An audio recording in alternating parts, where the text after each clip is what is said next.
Hey, hey, hey, welcome back to another RSG D&D campaign in the Forgotten Realms. I'm Ranger J 1999, your Dungeon Master. Glad to have you guys here.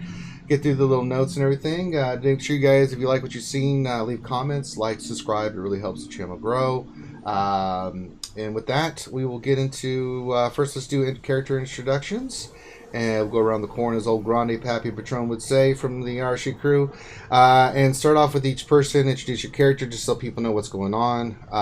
And then we will get into a recap of what happened last week in the Forgotten Realms with the RSG crew and their quest for what they are doing. Let's start with you, Dr. Finn, and we'll move our way around. Dr. Finn, explain who you are and who's your character, and go for it. So I am Oregon, and I am a gnome bard, and I think I'm still level 5 unless Ranger did anything different. No, you're only level 5. Okay. Corinth? I'm Valrayan. I am your Genasi wizard. Very nice. Grim? I'm playing Morngrim, and I'm an alcoholic. I'm a level 5 rogue. Sorry, wrong group. Weirdo. John? I am playing as Rogaris, a level 5 dwarven fighter. There you go. And last but not least, we have Teals. Hello, I'm playing Celestra, level 5 Wood Elf Druid. There we go. Did I miss anybody? I can't see all this guy. Did I miss anybody, Finn? No? I think that's everybody. 1, 2. I don't think so. All right. I think Andrew will be joining us soon. Yeah, so I was thinking about Andrew. So, when last we left our characters, in the land of Cormyr, the kingdom of Cormyr, they had been tasked by the mistress to go to Zazel, to where they were to make contact and find out what was interfering with her shipments. She had given a name of a group of family, I don't have it in front of me right now, that they were to investigate and put an end to, either through just getting rid of the family or just stop it altogether. So our merry band decided to head off that way, and they were making their way to the Immersea as their first leg of this journey through the lands of Cormyr. Along the way, after a couple nights of travel, they were ambushed by a large group of bandits, thieves, that were trying to steal their magical stuff. A battle ensued, and surprisingly, the group showed great goodness and character. By the two that they were able to capture, including the leader, they decided to help them once they understood their story as poor beggars and lost souls that they wanted to help. Grim took point of that and basically befriended them. So did Oregon. And so when they got to Immersea, they not only took care of them, fed them, and the two characters that they adopted as part of their group is Joran and Lehan. And they decided to not only help them, get them fed, get them squared away, but they got them outfitted with new leather, weapons, and these two have become basically bodyguards and stuff for the group. So that happened. So they had stopped at Immersea as their last stop in the campaign, and now they're making their way south still to Zazel. So we start off, you guys are getting ready to leave Immersea. I think everybody has gotten supplies and stuff, so you guys make your way out from Immersea. You know your next stop is Hilp. You know that Hilp is kind of it's a decent sized town. Maybe you can find an inn. That's it. You're not going to find a lot of stuff there. It's more of it's a travel stop, so there will be a lot of merchants there because there's a lot of trade that goes in there. Is there anything that you guys would like to accomplish when you get to Hilp?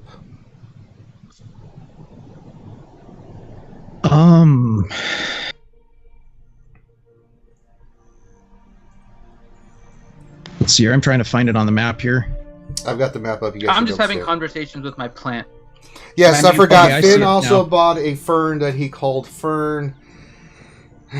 So he gets into there, and McCarvin's kind of looking at you strange, like, so you're calling this... I'm also playing an NPC for this campaign. McCarvin, he is a drow monk. We'll just leave it at that. He is Chuck Norris. He is very much Chuck Norris. So if you want to go back and figure out who he's a part of, but he has joined this group to help them in their endeavors of basically figuring out what the mistress is up to. This is what they're trying to do. So they were offered a substantial amount of money to take care of the situation in Zuzel. So, but as you guys are leaving over in Mercy, you're in your cart. McCarvin looks at you, Finn's like, so the Faerun, you're still going to call it Faerun? I think so. I might ask him what he wants as his name later on, though. For now, he's Fern. Then what do you plan on doing with the Faerun that is named Faerun? He's my friend. Well, I would like to think that we're all friends here, but we can actually talk to you and have conversations and drink and be merry and go on adventures. What does the Faerun do? Here, whisper to him. And I hand him the Fern. Say, whisper something to him. He picks it up. He's like, Oregon wants to use you as kindling. And he hands it back to you. And does he really whispers it, right? Yeah, he really whispered that. Okay. So I take back the plant, and then I cast Speak with the Oh, I Plant. knew this was good. McCarvin just look at you like you have... So now I'm talking like a different language, and I'm like, hi, I'm calling you Fern. Do you like Fern as your name? Yeah. Do you want to play my Fern? Yeah, I'll play Fern. Oh Yeah. no. Yeah, I like Fern. Okay, hi Fern. What did he I was just gonna tell you? What did that man just tell you? He said he wanted to use me as kindling. Oh, that's not nice. No. McCarvin, don't use him as kindling. I said you He's were a friendly Fern. No, he said that you were going to do that. Are you? No, I'm not going to use him. He's my You guys buddy. are witnessing Finn having this conversation with this plant, but you can't hear anything what the plant's saying. Just Finn can. You know, No. Ranger, I think you should voice the Fern as Harry Carey. No, I'm not going to do that. That would be... That would be really confusing. But the Fern's like, yeah, he said that you're going to use me as kindling. Is that true? No, of course not. You're my buddy, Fern. All right. And say hi to everybody. And then I kind of lift up Fern, and I kind of start moving him around. This is McCarvin. This is Celestra. You hear in your mind, This Fern is going, Morngrim. he's like, hey, how you doing? What's going on? I'm a Fern. Oh god. But nobody else can understand it. No one hears anything like that. Then everyone is probably looking at you like you have something growing out of your face, Fern.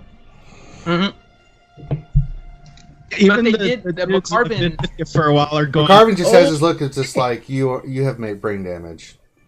No, but I did tell McCarvin I'm not going to use him as kindling in order to show that I heard the whisper. McCarvin's like, no, that's not what you said before you bought it. You said you were looking for a plant to use as kindling for when we need firewood. I Nope. heard that. He That looks at is you, a Morgan, and he's lie. like, Morgan, did you hear him say that?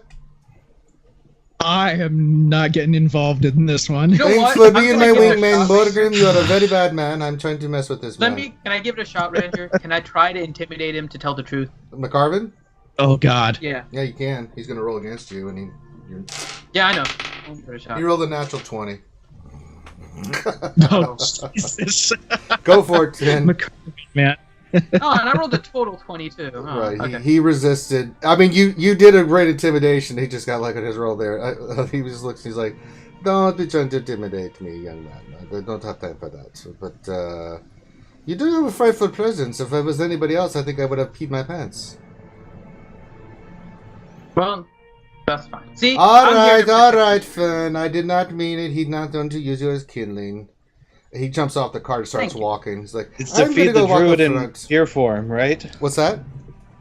It's to feed the druid in deer form. No! Stop trying to eat my Fern. Fern is one of us now. You just see. Trying to eat Fern. You actually see Jerron, who's driving the cart, because Leon's up front walking the horse. He just kind of looks around at you, Finn, and just shakes his head and goes back to driving the animals. Like, what Oh, the yeah. Those are our two new companions. He is Jerron, and the other one is Lehan. hell? They're our friends, too. Jerron just shakes his head. Lehan's like oblivious to what you're saying because he's up front with the horse. He's like he's not paying attention. He's actually paying attention on the road and looking out for stuff. And Jerron is driving the car, but he's just shaking his head like, "What? Oh my god!" All right. Does anybody want to help these two with their perception? I'll let one person do it. Who's do, the I do. perception? Tills would like to be a lookout. So you go sit up front with Jerron. You're on the lookout. So go ahead and roll perception with advantage.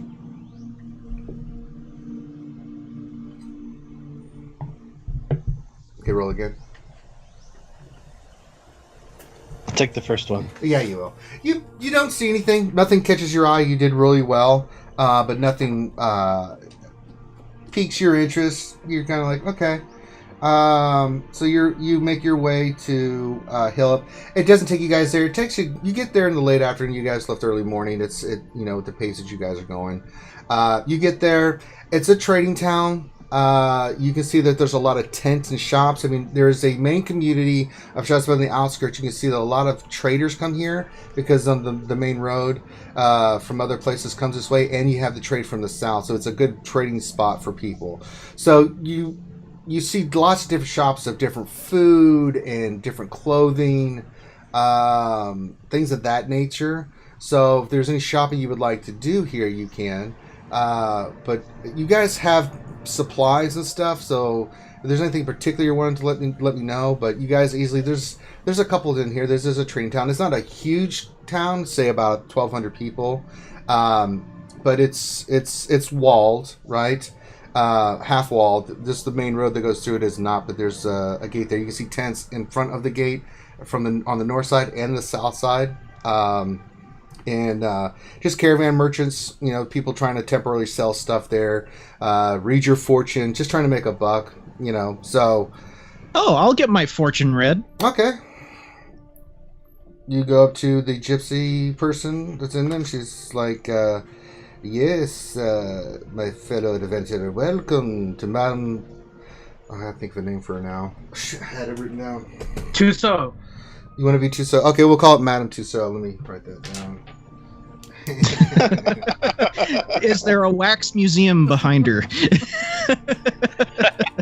Let's call her Johnny Depp, is that you? Duso. Madame Tuso. Instead of Tuso. Madame Duso. She's like, please come in. She's got a crystal ball in front of her. I'd like my fortune read, please. Of course. I gotta follow him in because I gotta see this. Okay, so Tills, you walk in with your character. Celestius falls in after you. So you guys had hopped off the cart when you saw this. I mean, Morgan just kind of beat foot to this place, and so you guys are you guys going to stay with them are you guys going to go in the city and try to find like an inn or something? Let me know now. I can do maybe an investigation check around the city while they're getting their palms read. Yeah, so hold that for a second, and we'll get to that. All right, but anybody want to stay with these two as he's getting his fortune read? I will. Okay, so Oregon stay. So the rest. Celestia and Oregon go with Morgan. That kind of makes sense. Hold on, the plant stays outside. No, I kind of want to pay for the plant to get its fortune read. So be it. Who's going in to get their fortune read, and who's staying with the cart and going into the town? I think everybody's curious now to see whether or not the Fern is getting his fortune read. Okay, so initially God, Morgan and Celestia went in there, but now you stopped. You see Lehan just shaking his head like, oh my God. And Jaron just sitting there. He's sitting there. I mean, Lehan rolls a cigarette and starts smoking it, right? And Jaron is just sitting there going, okay, you're the boss. So everybody stops. Who actually goes into the tent?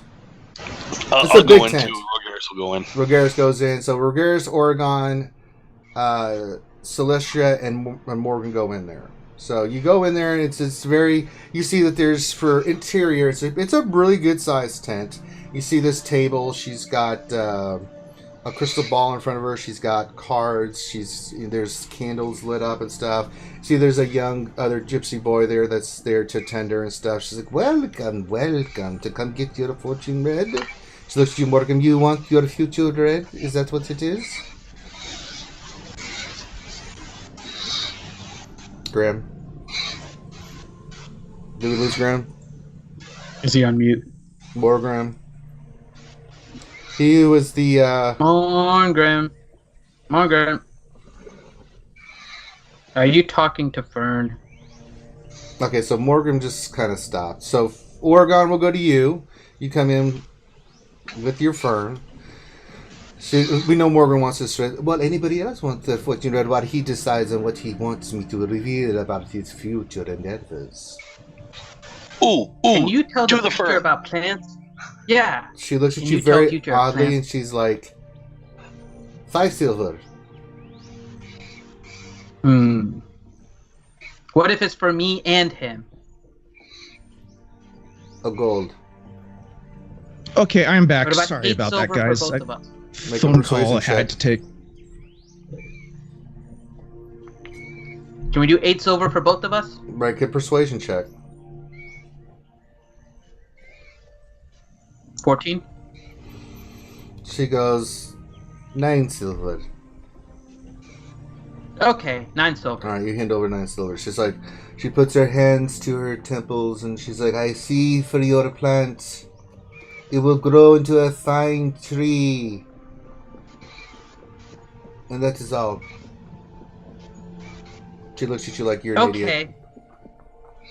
All right. Now, can you we... see, Fern, you're going to become a big tree. She's now, can we be serious for a moment? Now, you're her page. She looks at you more. Whoa, whoa, whoa. No, I will get to you in a whoa. second, my little friend. But your other friend asked first.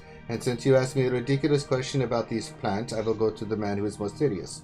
So you weren't serious when you were telling the future of my plant? No. I paid you for it. Well, that's your mistake. Now she looks at you, Morgan. She's like, Morgan, is that your name, Morgan? Is that how I'm saying it? Yes. Please sit. Don't worry, Mr. Halfling. I will deal with you in a moment. She's like, give me your hands. Okay. Sure, my hands. Hold out my hands. You actually feel something. You feel energy. You don't know what. It feels just energy, right? And you guys kind of see this. Her hands light up a little bit, and she closes her eyes, and then she opens her eyes, and there's no pupils or anything. It's just white. And you see her head kind of go back, and she comes forward, and she's like, your future endeavors will lead you to a choice you will have to make. One leads to fortune and glory, the other for disaster. Only the wisdom of the group shall prevail. Be wise. Much trouble and tribulations way ahead of you in the land of the kings of Cornmere. And then she kind of snaps out of it. Like, whoa, that was a strong one. Wow. Take it with a grain of salt. She didn't take my plant seriously. Well, you're not taking me seriously. Ask me for a plant, you idiot. She kind of scoffs at It's you. real. Its name is Fern. She just looks at you like, please stop talking. You would have had better luck asking the druid about your plant and nature bound. See, that is a wise person. She kind of looks at you. My young lady, you're a very wise. Super wise. Now, Mr. Oregon, would you like for me to read your future? I hope you'll take this one seriously, yes. This is, of course, just not your plant. She holds out her hands. Please, give me your hands. I pat Fern on the head, or the top leaves, and then I give her my hands. Same thing happens again. You see her eyes roll back in her hands. You see energy come off her hands. Her head snaps forward. She's like, beware of the 10. The 10 of evil shall come for you all. A new power rises. You are entangled in things you must not or do not understand. Choices will be made. Losses will happen. You, the leader of the group, must make choices that would affect life and death. And then she snaps out of it. Oh, another strong Well, there one. you have it. I'm the leader of the group, and I kind of start marching away, and all happy, holding Fern. I think he's still in this performance off from the other night. All right, she kind of looks up and she looks at you, Morgan. She's like, "That'd be 5 silver, please." I hand it over. Anybody? Actually, I make it. I give her 6 silver instead. Oh, thank you very kindly, sir. Anybody else would like that? A fortune read? Well, I'm already here. All right. I would like a fortune read. All right. She puts her hand out and you put her hands and then she looks Very strange. I cannot read you very well. Interesting. She says, hold on. So she releases her hands from yours and she starts looking into her crystal ball and she's like, your past is strange. Your future is clouded. I cannot see your future. Other than your fate is tied to these ahead your group. Too many possibilities. There's too much there that could happen. I cannot get a clear picture for you, my darling. You must let fate lead you to where this will happen. So no different than a minute ago. Got it. Pretty much. Your fate. She kind of looks at you. She's like, no charge for this. Your fate is strange. Some believe we have free will. Others believe that it is fate. The gods demand and put us on pathways. But you will face choices that are too numerous to look into yet, that will have a huge impact on those around you, and possibly bigger. But it's not revealing myself to you. Some strange power has set you on a path that is yet to be revealed to you. So your future is hard to say, but anytime I get any kind of reading, it's just omens and prophecy, what it is. Things can happen, but interpreting things. But I get nothing to interpret from you other than a cloud of uncertainty. The dark side clouds everything. Good. All right. Anybody else? Yusuf bursts into the room. I'm not too late, am I? No, my friend. Welcome to Madame Dussault's fortune reading. Ooh, I want my fortune read. Do me. So that's what Yusuf says? Yep. Alright. Give me a second. Alright, so, let me get in here, sorry. Alright. She says, give me your hands. I reach out my hands to her. She says, a great sadness grips you from your past. She closes her eyes and her eyes don't roll back normal, but she looks sad. You bring great joy from a tragedy to help and serve others. You will be a beacon of light and hope, but you must never ever forget your convictions, for if you do, you will be lost into the darkness. You will become a very, very important person for your clan and for the dwarves. What that is, I don't know yet, but for who do you serve? Follow her teachings, for she will guide you on the path that you will need. Stray just a little, for you live on a knife's edge, and it will lead you into darkness. Stay true,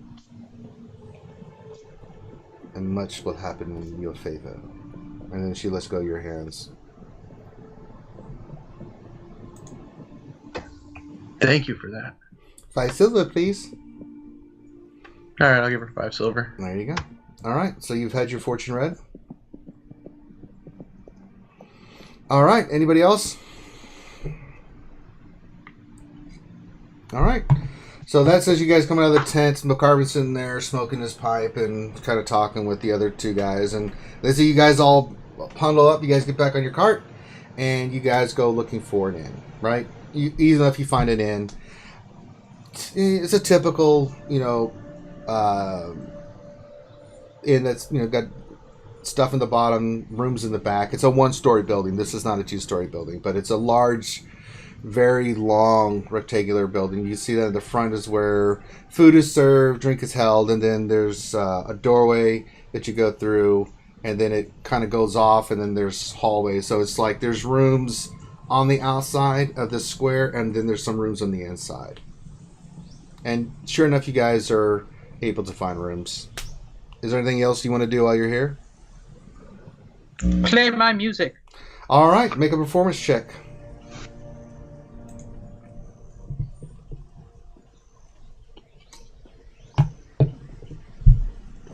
And I'll be ready to use Lucky. So, let's see. 23. I'll keep that one? Yeah, 23.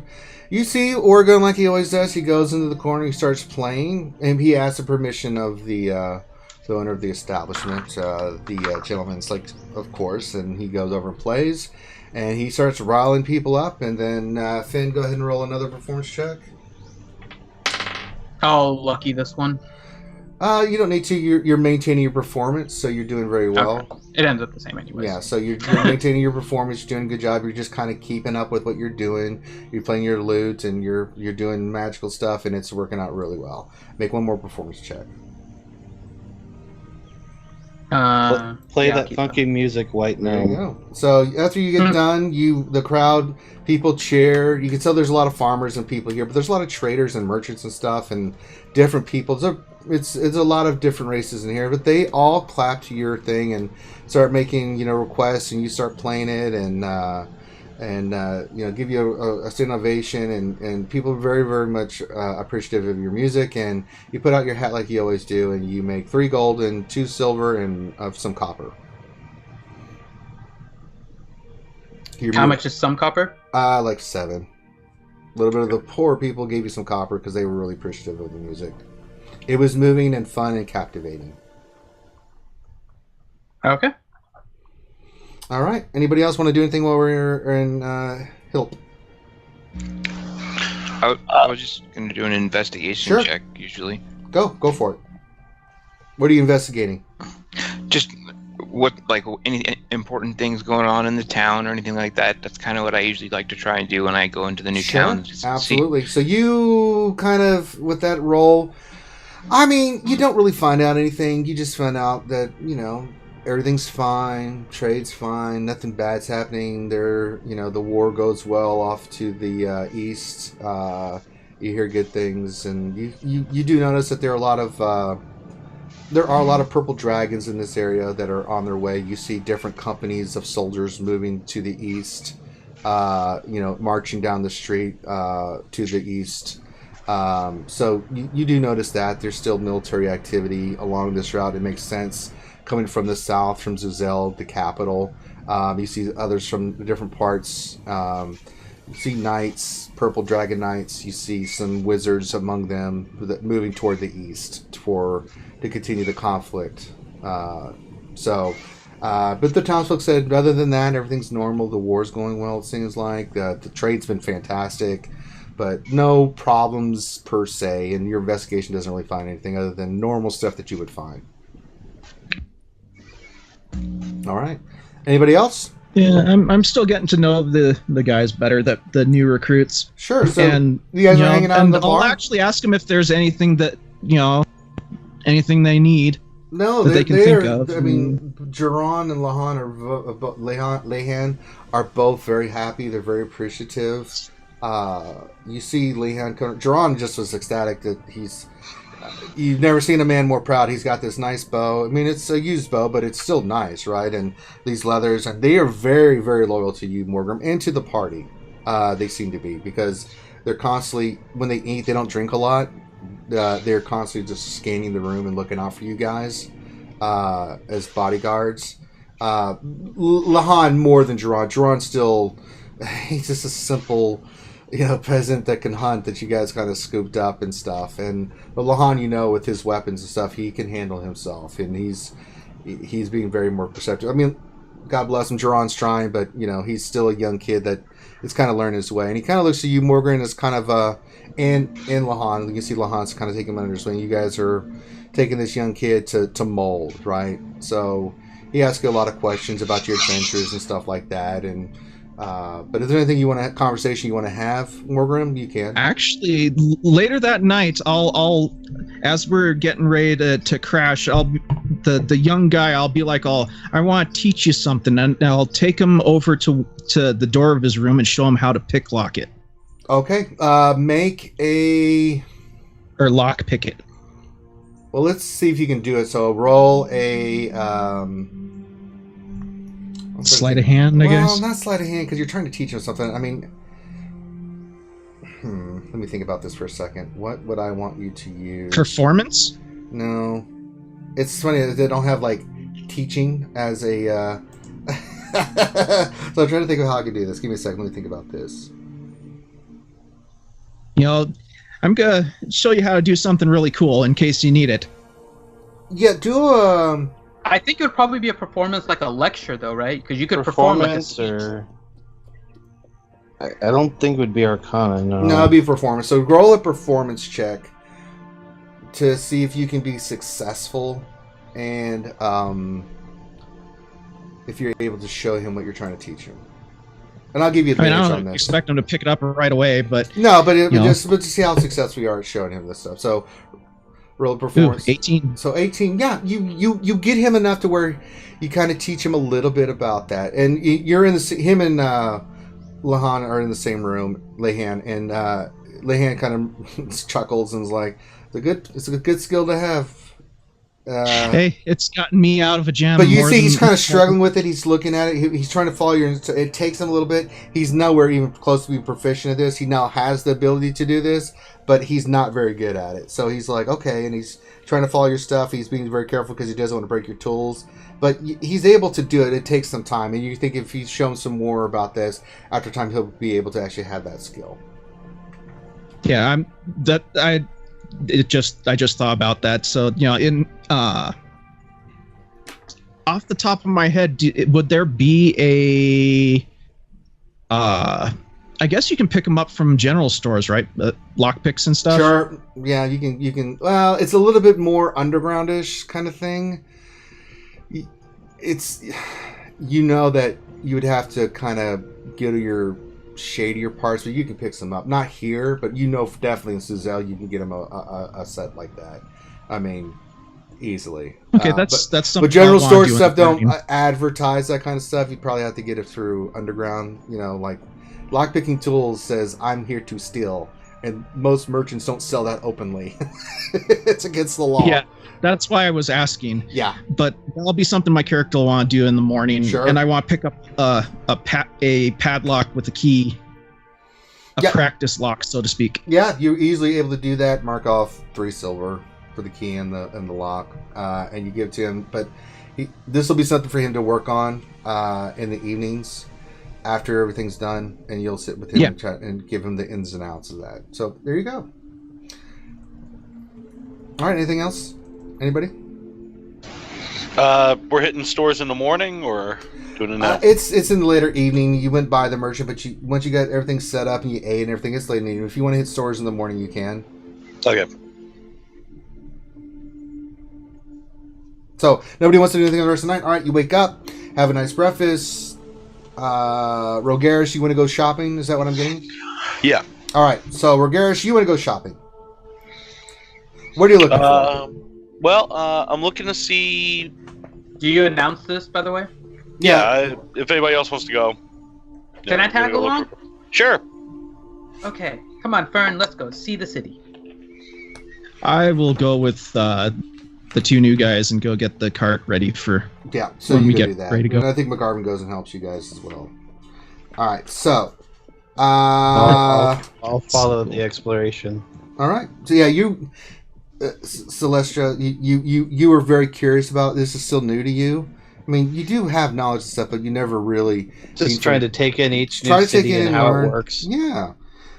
So what are you looking to get, Rogaris? A helm of comprehending languages. Oh God. All right, make an investigation check. Out of character, so you're gonna learn how to talk to plants too. Gonna try. Oh God. It's spreading. 7. Yeah, you. I think Rogaris and I are gonna work well together. He's gonna Yeah, talk to so- plants too, and now he's letting me light him on fire. So you kind of go around and Rogaris. You know that this is kind of one of those outskirt towns. Doesn't have really that kind of shop here. There are merchants, but mainly they're selling main stuff for like the army going by. So the few magical items that there are like just standard like stuff. There's nothing uncommon, rare, or anything like that that you can find. I mean, you find you go to different merchants asking around, but the few armor smiths or places that you can find that sell anything remotely like that have nothing even close to that. It's mainly strong, well-crafted stuff that maybe as the army's moving through that they can scoop up and buy, right? Or, just in general, but there's no magic. You get a sense that you're going to have to wait till you get to Zizel to even come close to looking for something like that. Okay. Anything like a cloak of protection, anything that's just going to add a little bit more to my armor class? Nah, you think that... Quick question before that. You're not going to find anything like here or there with your investigation. Did Rorgaris, did you say why you were looking for the Helm of Comprehension? Like the fact that it was... I know Grim asked you kind of out of character. Did your character say anything as to why? No. Okay. But I certainly... Okay. He didn't say anything out loud, no. Okay. You just know that he's looking for something. Yep. Just wanted to make sure. All right. So is there any kind of like little light armor, like a helmet or anything like that I can add just a little bit more to my armor class? It's your armor is already there. You'd have to get... What are you wearing right now? Chainmail that's the fire resistant. That you don't find anything better than that. You can find, if you're looking for something like full plate that has magical properties and stuff like that, you find you do find some plate mail. I'm thinking more like gloves or just something that had like one or two to my armor class. Yeah, that'd be like bracers defense, stuff like that. You're not finding that here. Okay. Yeah, it's a 1,000 people village, more of a one-stop shop kind of place. It's like you went to Quick Trip to buy groceries. There's stuff there, but you're not finding the big stuff that you need. All right. Does that make sense? Yeah. Yeah. So you think when you get to Zizel, you probably have better luck with that. Okay, makes sense. All right. Anybody else? Other than just the stocking up on rations and stuff, that's pretty much it, I guess. You guys are good on that. I remember I bought a horse, so I'm still trying to kind of bond with the horse that I bought and purchased and Make stuff an like that. animal handling check.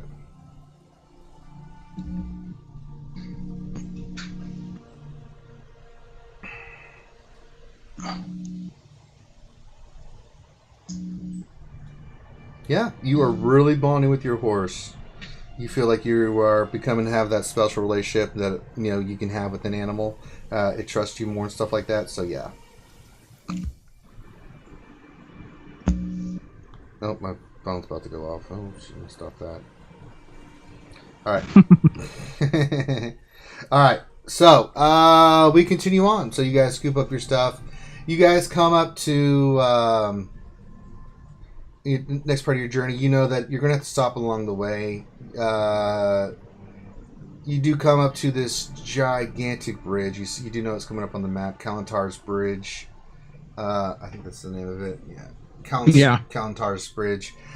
This is a huge stone bridge that crosses over this major river. And you see that there are some guards there. Look like they're wearing the knights, the colors of... They're not purple dragon knights, but they are guards that have the symbol of the Kingdom of Cormyr on there.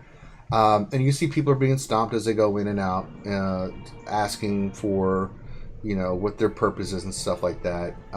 You see one cart, that they're looking through a little bit just suspiciously, but most people are they're asking their business and letting them go through.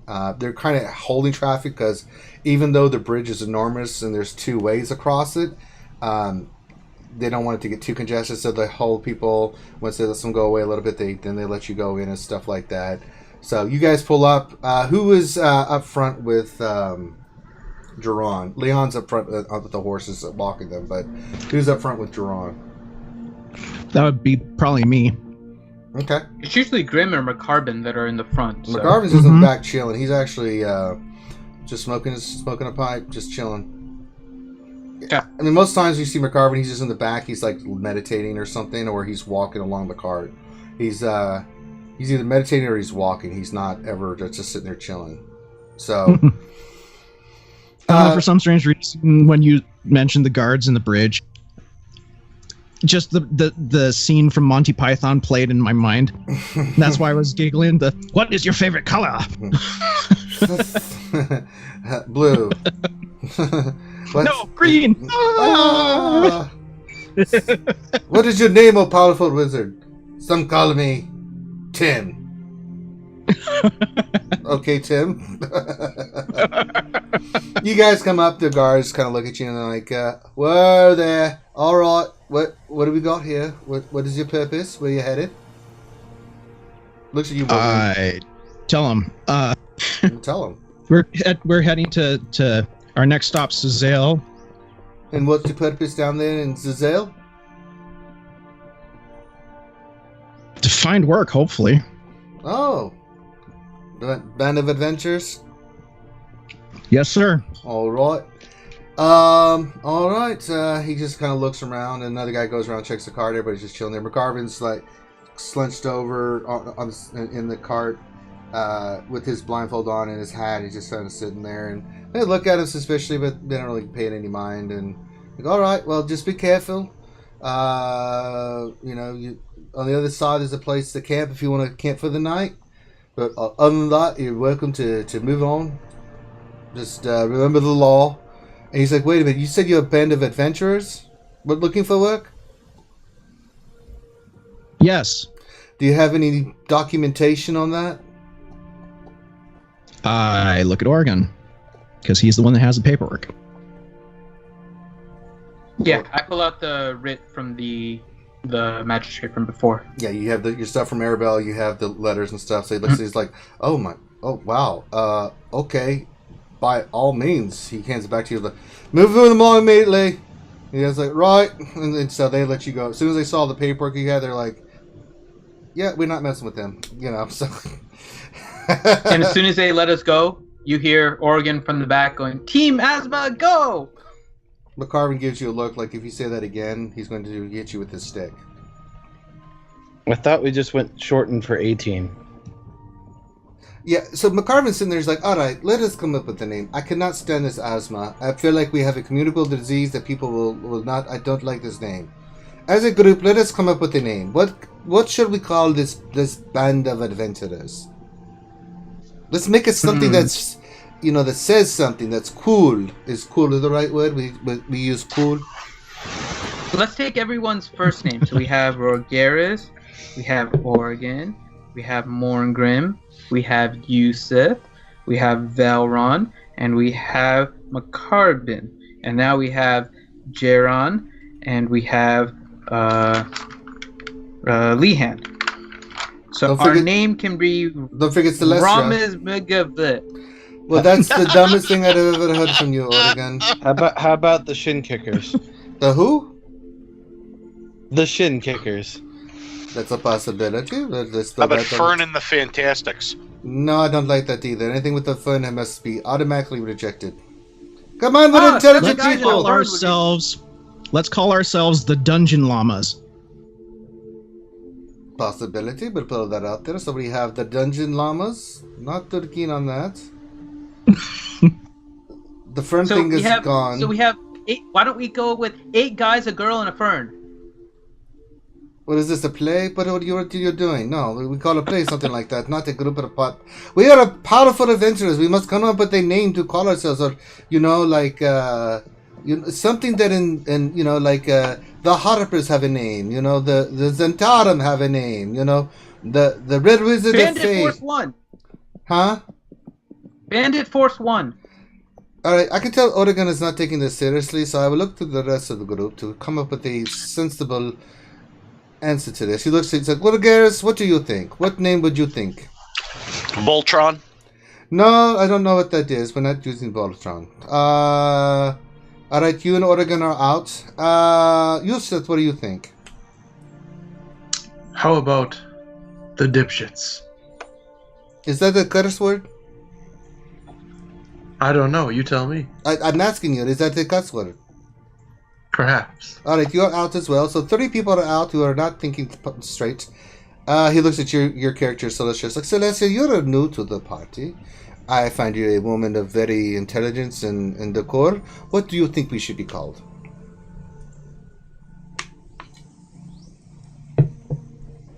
I like the silent treatment. Very good. Corinth, Valoron, I'm sorry. What do you think? What should we call ourselves?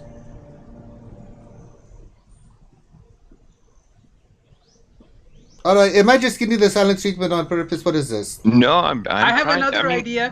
I'm trying to think and look in my history books, but it looks like I'm just coming up short. Like, Oh! I like that name. Why don't we call ourselves Coming Up Short? How we roll. How we roll. Is there any sort of a Goblin word that we could exterminators. use? We can be called kindness because we have a knack for throwing feasts for their allies as well as killing everything in their path.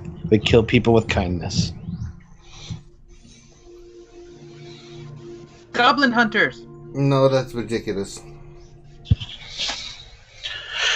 Works The for in money. over our heads. Can we not come up with some sort of name? I mean, asthma is out. The Faerun thing is out. I mean, I don't know why asthma is out. because it's a condition I do not want to be associated with breathing problems. Stop it. Clear lungs. Oh God, he's tuned you out, Oregon. It's like, like who are outside where I come from, Brigand the Earth. That's a name. It has a meaning. When people hear it, they know what that is. what about dragon's breath? That's a possibility. The dragon's breath. Maybe if we could say it in Elvish or something like that. Call us something like that. Yeah, or the wings of the dragon, something along the. Well, the that lines sounds of a too dragon. much Bahamut to me. I don't want to be associated with one of his main dragons, so let's not go there. And Yeah. the breath of the dragon kind of do. But Can what's we just go with Dragon Claw? The Goon Squad. Ooh! Why don't we combine it and go with Dragon Shins? What The is- Breakfast Club. The Breakfast Club. See, that has possibilities. Dragon Shin Kickers. No, Oregon, that is awful. Is there any kind of word that we could use as a name that pretty much anytime somebody says it or hears it, it strikes awe in them? Like a See- spell almost? Desperate Measures. Living Death Fern. Squad. Desperate measures. See, I like that. Desperate something. Maybe not measures. Desperate what? I don't want to be desperate. I'd rather have a breathing disease. Well, that's why you are out of the conversation. Desperate. Breathing disease would make you desperate at times. Seriously. It's true, but other things can make you desperate. Asthma is much more specific. I mean, we are a mercenary company, right? So it should be something that when you hear the name, you want to join in, like Brienne the Earth and some of these other ones. Can we revolve the name around you a little bit, McCarbin? Well, I mean, I don't. We can be the above ground drow or the underground ground dwellers or something. How about Bright Stand? Bright Stand. I kind of like that. Bright Stand. It kind of rolls off the tongue. The Bright Stand. What do you guys think? Bright Stand. Bright Stand? Am I saying this correctly, Morgan? Mm-hmm. Yes, you are. Bright Stand. The Bright Stand.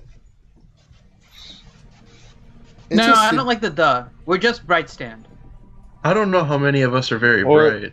Or we could name the group in honor of our bard and call it the Minstrel Cycles. No, that's Oh my You're a God. very bad man. You're a very, very bad man. That was by the female though. She's allowed to. I know, but I'm not going around being called that. I will go back to the grand the earth and live a peaceful life of death and destruction. Or I could change it around a little bit, considering a lot of us are, people that like being in the shadows and not being in direct Interesting. light. We The could go shadow for hunters. like- The shadow How about- walkers. Ebon Shade. Evan Shade. See, this is some good stuff right there, Oregon. Pay attention to your friend. He knows what he's doing. Ebon's claw. He can't get girls. The Avenging Botanists. Avenging Botanists. No, I like that, but that's ridiculous. The Evan Shade. I like that. Who's Evan? Evan. Ebon. Shade. EBON. It's this. I vote for Evan Shade. I like that. Sounds good. Let's play around with it. Let's call. So from now on, we will be known as the Ebon Shade. I like that. It's a little mysterious and dark, and sounds like we can handle our business and kick So some ass. Eben EBON shade. Yes. Yeah. See what happens when we have good ideas and discussions. We are able to come I'm with good okay with things. that. The Ebon Shade. Very nice. Bye, Team Asthma. Don't worry, Oregon. You still have your Fern. You can call it Asma. Could be No, worse. It could be Fern's name Team is Blue Fern. Balls because every week someone can't come. What's that? I said it could be worse. It could be Blue Balls because every week someone can't come. No, let's stop it. We will not discuss this anymore. No more sexual innuendos are not a name for our group. It's not happening. All right. Yeah, you're making gotta admit Mongrel that was very funny, though. uncomfortable. No, he's not uncomfortable. You're making us uncomfortable with talking to that stupid plant. All right. Hey, so... I'm not the one that rolled a 6. I'm not the one that can't get women. All right, we're getting too personal here. Let us go on our journey. Do you want to make camp near the bridge and then we can hit Suzelle tomorrow, or do you want to push a little bit? Might as well camp by the bridge. We'll make use of those guards that are there. Pull out the sundial. What time is it? It's like late afternoon. It'll take us, maybe 5 or 10 minutes to get across the bridge? No, you already crossed the bridge. You're on the other side. How long would it take us to get to Suzelle? It's going to take another day. You think by tomorrow evening you'll be in Suzelle. If we leave now and Yeah, then sleep we on the could- way. We can camp at the bridge and then head out first light. All right. I mean, if that's cool with everyone Yeah, else. yeah. And nothing happens. You guys make camp. And you guys... Anything you want to do while you're camping? I mean, nothing really transpires. Before we go to bed, I feel like I should call or cast plant growth on Fern so you can protect the camp. All right. Oh, Jesus. What does that do exactly? Does it turn Fern into Groot? What spell are you Essentially more casting? or Wait. less. What spell are you casting? Plant growth. Jesus. Let me look it up. Growth. I will say, just so you know, because we've been doing this for a while, most of the time the conversation is one way with me and Fern. And when I've had a conversation where I'm like pausing and talking back to Fern and everything, there's usually a pause with me casting a spell. So you've seen that happen. That's the one that Teals used to make it to where nobody could move. It says all plants in a 100-foot radius centered on that point become thick and overgrown. It's a really big fern. Yeah, so he does that. But once the spell ends, he goes back to being just a regular old fern. How long does the spell last? That's what I'm trying to figure out. 8 hours. 1 action or 8 hours. Yeah, so it does it overnight. The next morning, it's back to good old. Oh no, old that's fern. the casting time. The casting time can be 8 hours.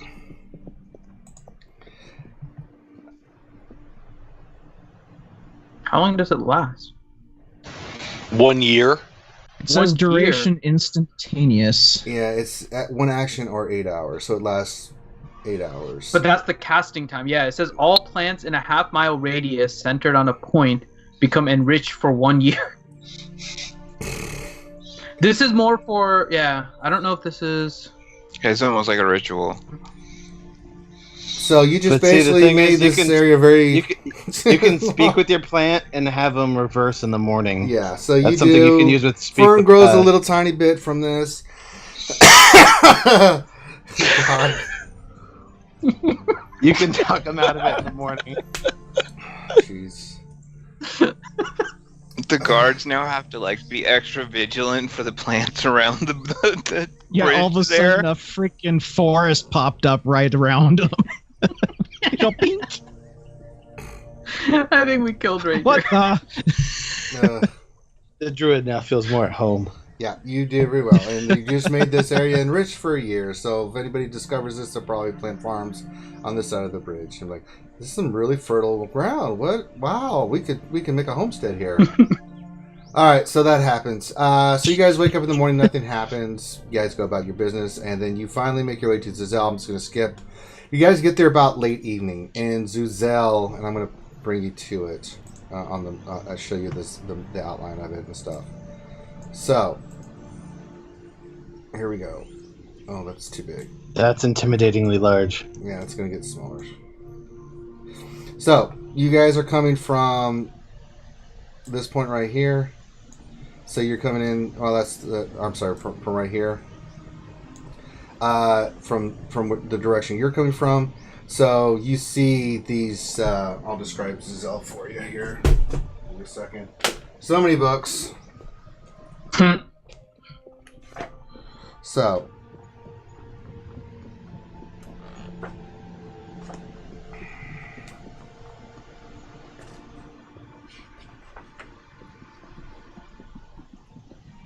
All right. This is a pretty good sized town. Yeah, it's the capital. It's huge. It's a big city. It's yeah. So the royal capital and richest city in Cormyr, Zuzel is home to the important nobles and merchant houses of the country.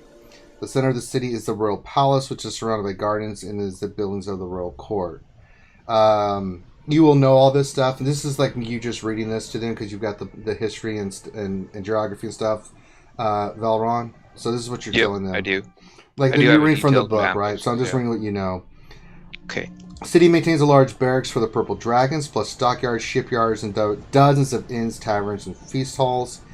They worship Tamori here, Ogma, Malar, Tempest, Joaquin, and Lyra, as well, is found here. The famous ivory carvers of Zuzel buy exotic ivory from many lands, shape it into new and decorated forms, and export it to greatly increase value. And you know that the current monarch of Zuzel, let me pull that up.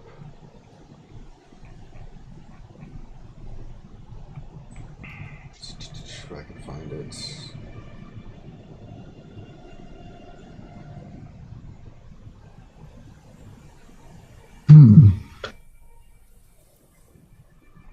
Let's see. You know, Queen Riadra is the current. She's the monarch of Zuzel and of Cormyr, and you know that Crown Prince Izorid is the one that's in the east, fighting to the east for that.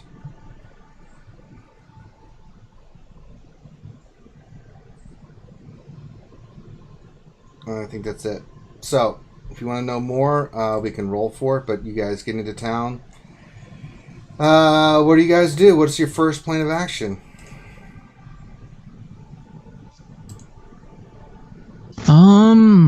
There is a I temple think to find Lyra. lodging. There is a Temple of Lyra here. There's a temple of Lyra here. Mm-hmm. We can go there, and they will provide us with rooms, food, drink. And I, as one of their members, they will provide all that to us for free. Mm-hmm. Do you want to Sounds explain? good. Do you want to explain who Lyra is like and why free. they?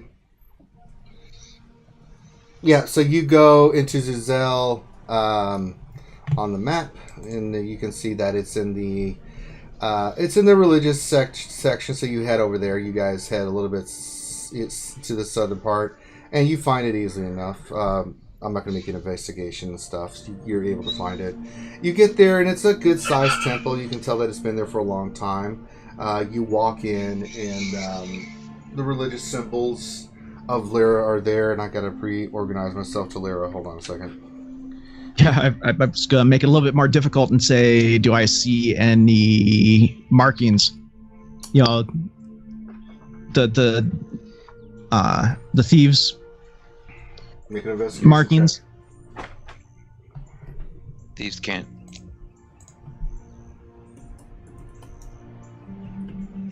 Hold on. She's not as known, but we'll try to find her. 17. Yeah, you're able to spot out some things. I'll be with you in a second there. Once I describe this temple to you and stuff.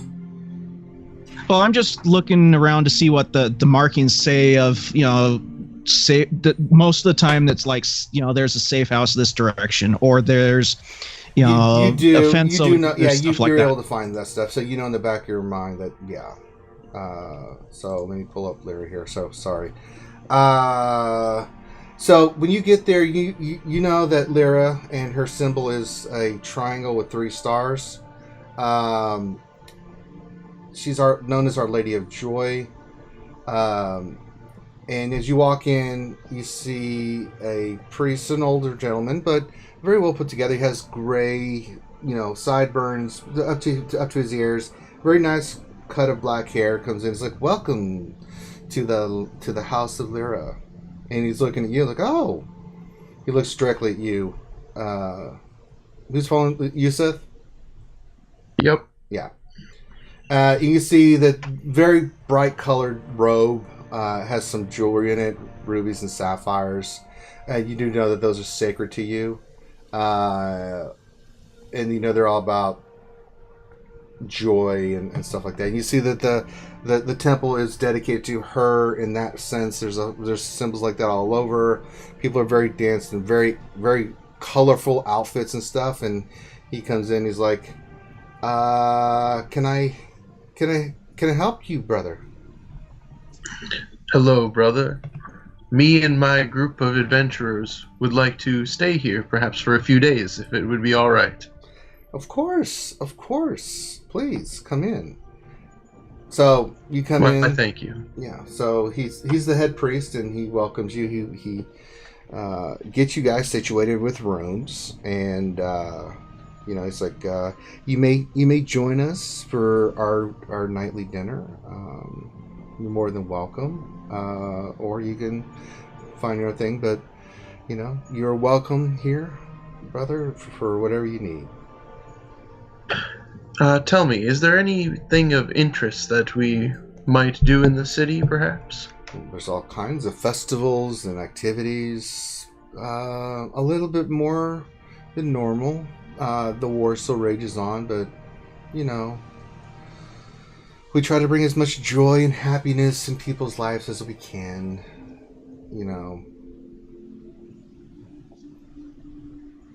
Now, is everybody with Excuse us? me, sir.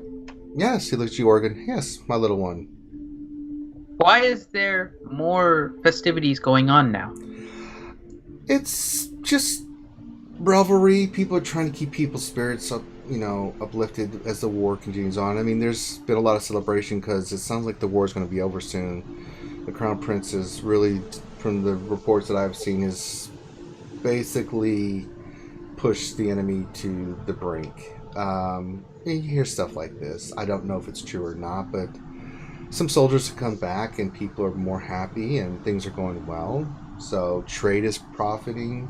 People are just generally happy and they're trying to keep spirits up. The Crown has encouraged people to do these kind of things, and us being followers Lyra are obviously leading that. So we try to have at least once a week. We try to have some kind of celebration, to commensurate life and happiness and bring joy to as many people as we can. We usually go to the market and have food and song and dance. We're going to do that in 3 more days. So yeah, that's my purpose in life. I mean, little one, who do you follow?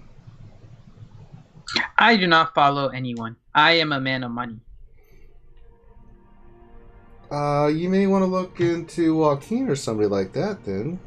I mean, we're accepting of all religions here other than the evil ones, but we must maintain vigilance for Our Lady of Joy and try to bring happiness to everybody.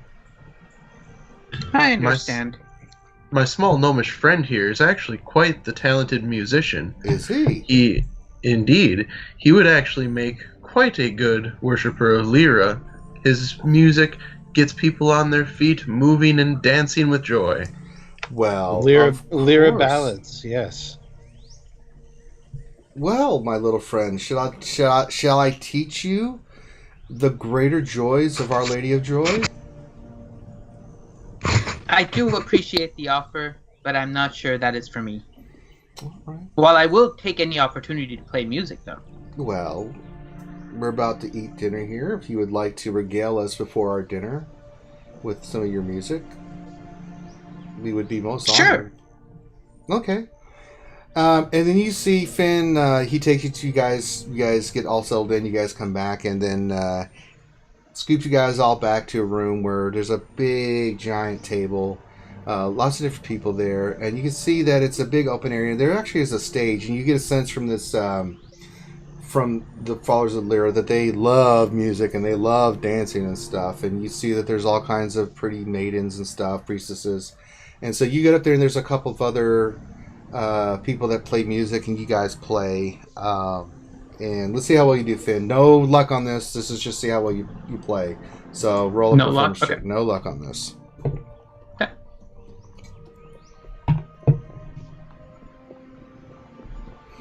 24. They are impressed. The other guys are doing just as well as you are, and you regale them, and the music you play, and you see about 5 to 8 of the mostly women, a couple of guys are dancing. They're beautiful dancers, and you see them dancing to your music, and everybody is just watching and clapping, and others join in, and you guys you play with this other band, and just do the rest of you guys see this too. I mean, these women are wearing these beautiful kind of dancing gowns and dresses, and they're spinning like ballet and doing all this stuff, and it's really wonderful to see with the music and the splendor in front of you, and they're very impressed with your playing, Finn.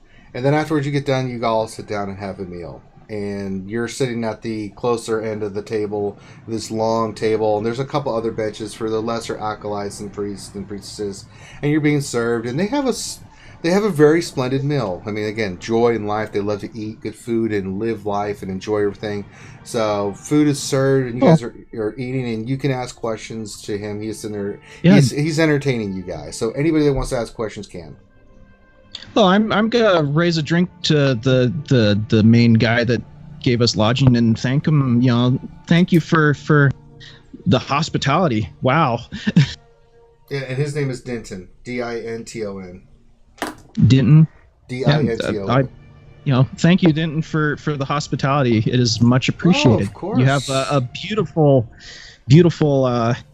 What is this? This is a church, right? Out of character. This is a temple to Lyra.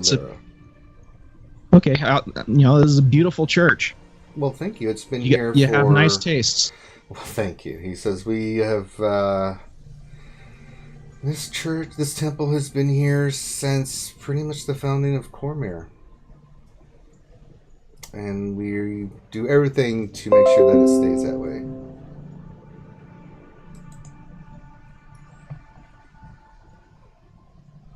All right.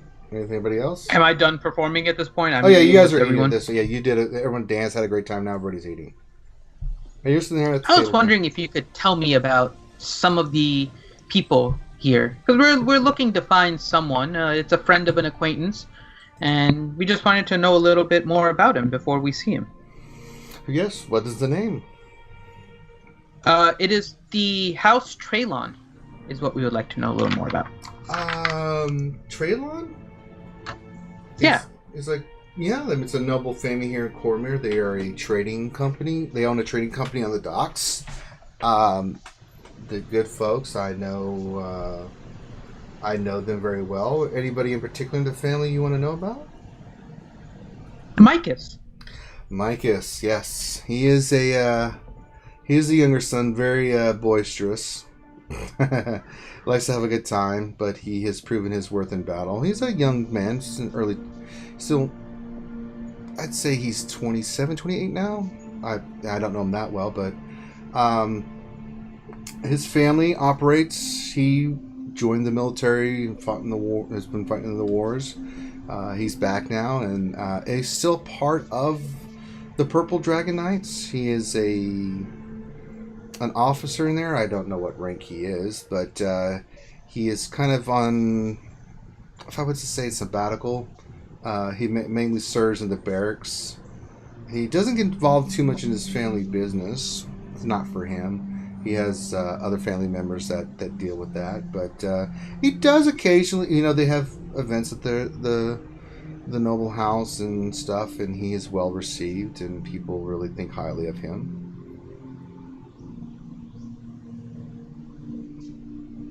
I mean, that's all I know that I've heard and stuff. And when you say going around. family business, what do you mean? We don't really know much about them. Well, they are in trading. They trade across the sea with other cities and stuff like that. And they're merchants. I mean, they're a noble house that support the crown. They've always been loyal to the crown. But yeah, they do with a lot of overseas trading within the realms, goods and services, things of that nature. They've supported the crown in their wars and efforts, but they do very well, and have been very loyal to the city for a long time. The Traylons have been known for as long as the crown has. I hope you didn't kill anyone. Hate to interrupt you guys, but Paul Morgan just donated $10. He says, to add to the RSG dream and to keep up my VIP stat. Paul, Thank you don't Paul have Morgan. to. You will always be a VIP, Paul. Thank you for that. Yeah. And you will always be a VIP. You don't need to do that. But thank you very much. I very much appreciate it. That's very kind of you. Yes. But yes, and you can find him. He's thinking, I don't know for sure where he's at. He's like, he goes and asks one of his attendants, like, he's whispering and stuff, like, where can they, if they know anything, and they go running off. He's like, we'll see if we. I remember him hanging out somewhere. I just can't remember where it's at. He's like, so he's in there waiting. Yes, and she comes. Yeah. She comes back and whispers, "Just the Laughing Lass." It's near. It makes sense. I can't believe I couldn't remember that. He likes hanging out there, and it's near his family's home. So between what he's doing with the purple dragons, he can be found there. I'm sorry. Thank you. You're welcome. Anything else anyone would like to know? We are sharing, enjoy. He raises his glass to our new friends, and everyone's yay. And there's more music playing, and people get done, and people are dancing and having a good time. A couple of the ladies come up to all of you and try to get you to dance. Does anybody want to dance with them? This is probably a bad idea, but sure. All right, make a performance check, Morgan. Actually, I'm a bard, so I'm definitely dancing. Yeah, so you see Oregon and Morgan get out there, so I mean, but 6. you rolled 6, so you're not very good, but they joyfully laugh at you and they try to show you dances. So you're actually learning how to dance. You see, they grab Juron, and Leon doesn't, but he's still looking. He's very focused. This guy, he's always looking. He's having fun, and but he's always looking. He's being a bodyguard. Leon kind of looks at him, he gives him the nod, and he's out there dancing and stuff, and let's see how well he does. No, he's awful. He rolled a 1, so he's tripping all over his foot. Oh, Jesus. Yeah, he's doing worse than you, Grim, so you actually look better than he is. Anybody else? They ask you, a beautiful lady comes up to each of you guys and asks if you would like to dance with them. Anybody going to say yes or no? No, thank you. No thanks. Oregon is. Wow, such party poopers. Yusuf goes up and gets up and dances. Is All Oregon right, need to roll- Yusuf, make a roll performance check. Damn, natural 20. Dude. So Yusuf puts you. Michael Jackson over here. That's what I was saying. He just puts you all to shame, and that he is. You see him, this dwarf, just getting down to the music and stuff, and he's dancing with all the women. They're just flittering and flattering, and there's one halfling girl that he picks up and spins over his head, and then you guys are all shocked at how well this dwarven. That's just, having a good In old his time chainmail dancing. still. In his chainmail, you know. All right. I guess as shocked as I am watching the dwarf, I also will shuffle out onto that floor You because see a it was so very- inspiring. Yeah, you see a male follower, a full male, with a high elf, long black hair, very slender and stuff, comes up to you, Celestia, and it's like, "My lady, may I have this dance?"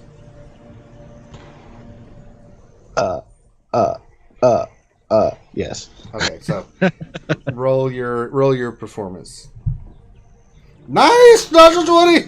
Natural 20. Damn.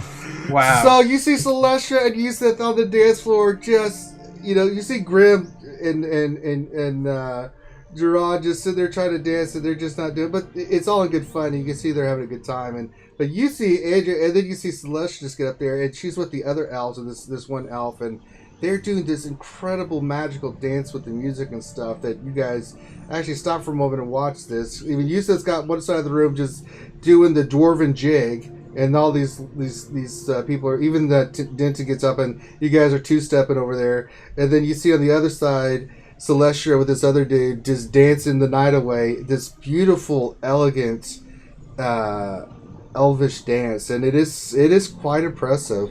Even McCarvin sitting there gets into it, and see how McCarvin does.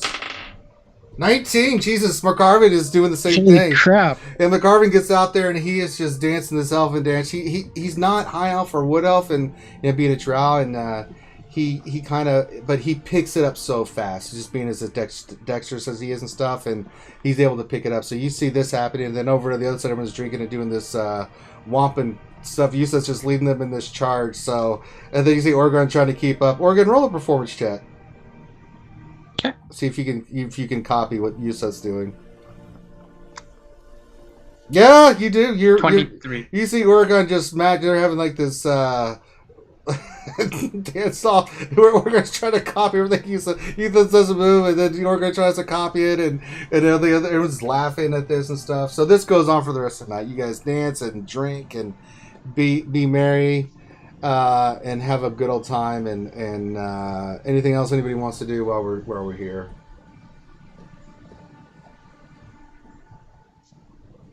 I think that's it for me. Yeah. Okay, so you guys are able to do this. Not a problem. You guys get rest for the rest of the evening. You provided. They're comfortable rooms. I mean, they're the thing about Lair is that the rooms are very colorful. So it's not like a regular room. Simple for you guys, right? But the sheets are nice. All the furniture is nice. So even though it's simple, it looks very nice. And you guys are all given rooms. You said there's anything you want to donate or anything to the church? Does anybody do? Yeah, I go ahead and give 50 gold to the church to just help in general upkeep and support. Right, Denton. You do that off the side. You go up to Denton and say for the church, and he claps his hand. Thank you, brother, and for Our Lady of Joy. And he takes it gladly and lets you. And he kind of lets you know that you guys talking, and you're always welcome here. You know, especially you being a cleric of her. He recognizes that you and him are on the same level in a sense, even though he kind of outranks you because you're a cleric and what you do, and being out in the world doing what you do. That you guys are on equal footing in his eyes. He may be the leader of this congregation in this area, but you being who you are, so you are more than welcome here anytime. That you will always find aid and comfort at this place. Thank you again, brother, for the hospitality and the boisterous, enjoyable night. Yes. So you guys are impressed by. You guys had no idea that that was going to happen. All right. So you guys wake up in the morning. You guys have breakfast. They provide you breakfast. And it's a calmer, it's more of like, okay, it's time to get down to business. You see people going about helping people in the church and stuff. So what would you guys like to do?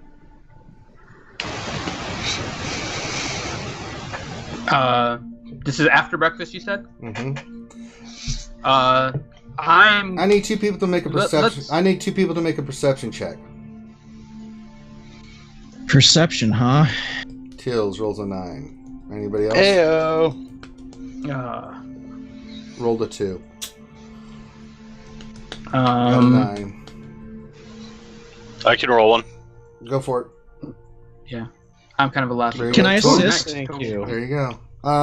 Or not? You guys Good all go timing. down for breakfast, and you notice that McCarvin's not there. Oh, someone had an interesting evening. Yeah. I say that. Yeah, you see Denton actually is having breakfast with you. Smiles like one would hope, right? Did you happen to see where our friend went? No, last I saw, he was dancing with one Irish lady, and I will leave it at that. Gentlemen should never speak of such things. He kind of chuckles. Okay.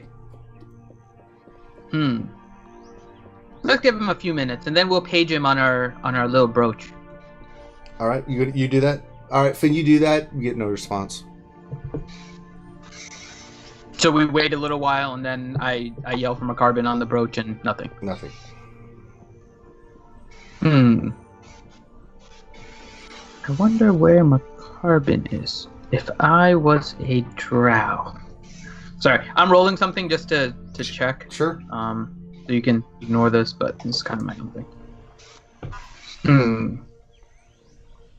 I wonder if we should just go around and ask to see if anybody has seen him. I mean, he's going to be a drow. He's going to stand out. With that roll, Finn, you see the young lady that you saw him with last night come up to the table and start eating breakfast. She looks happy and content and very pleased. Okay. So if I see her, and I'll go up to her. She's Say, excuse me, ma'am. Oh, hello. I'm looking for my friend. Oh, His name is McCarbin. He is a drow. Yes, I know who he is. She kind of smiles wryly. He is quite a performer. Oh, yes. Very much indeed. But do you happen to know where he is? Well, he came to my room last night. Let's just say we enjoyed each other's company. He slipped out sometime in the late night before morning, and I figured he went back to his room. Can I roll an insight Yes, to check? you can. Total 8. Yeah, you think that she is being very honest and truthful, but you don't get any sense of deception. But you think she's being on the up and up, Finn, but you can't really tell. She's hard to read. Okay. Okay. Well, thank you very much. Okay. I can do a little investigation check and talk to some of the people that were watching all the dancing and stuff. Yeah, so just roll a general investigation and see what you come up with.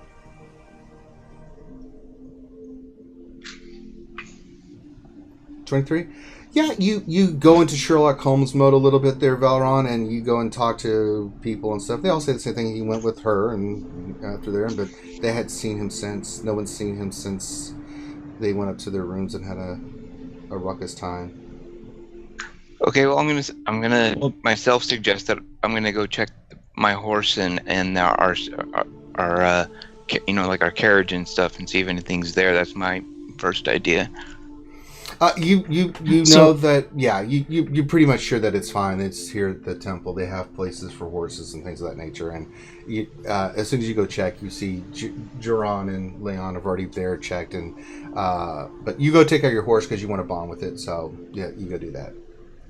I mean, it doesn't look like he's Did riled McCarbin up come here? or anything like that. No. Okay. They hadn't seen him. All right. You asked John and Laurent, they're like, no, he was with that elf girl, and that's all they say. And Duran's kind of blushing, like, no, I didn't see that.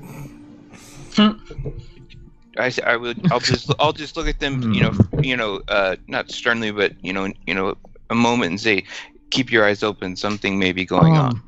All right. You see Duran kind of going, what? And Leon's like, he just nods at you, like, okay.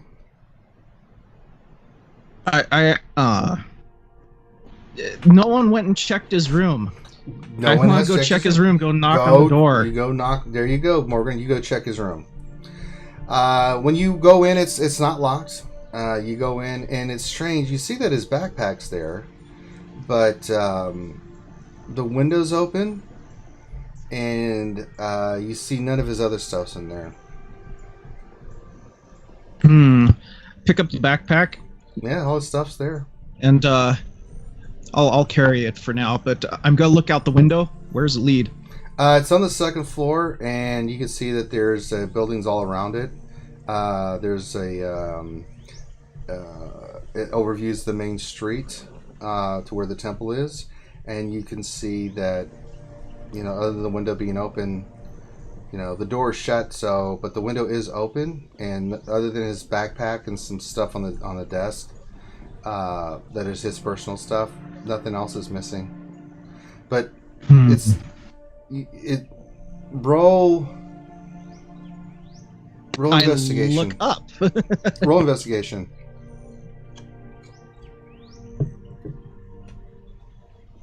Ew, an 8. No, you just think that he's just left, or you don't find but anything without his gear. foul. Well, so his backpack's not there, but weapons, things of that nature, everything else is gone.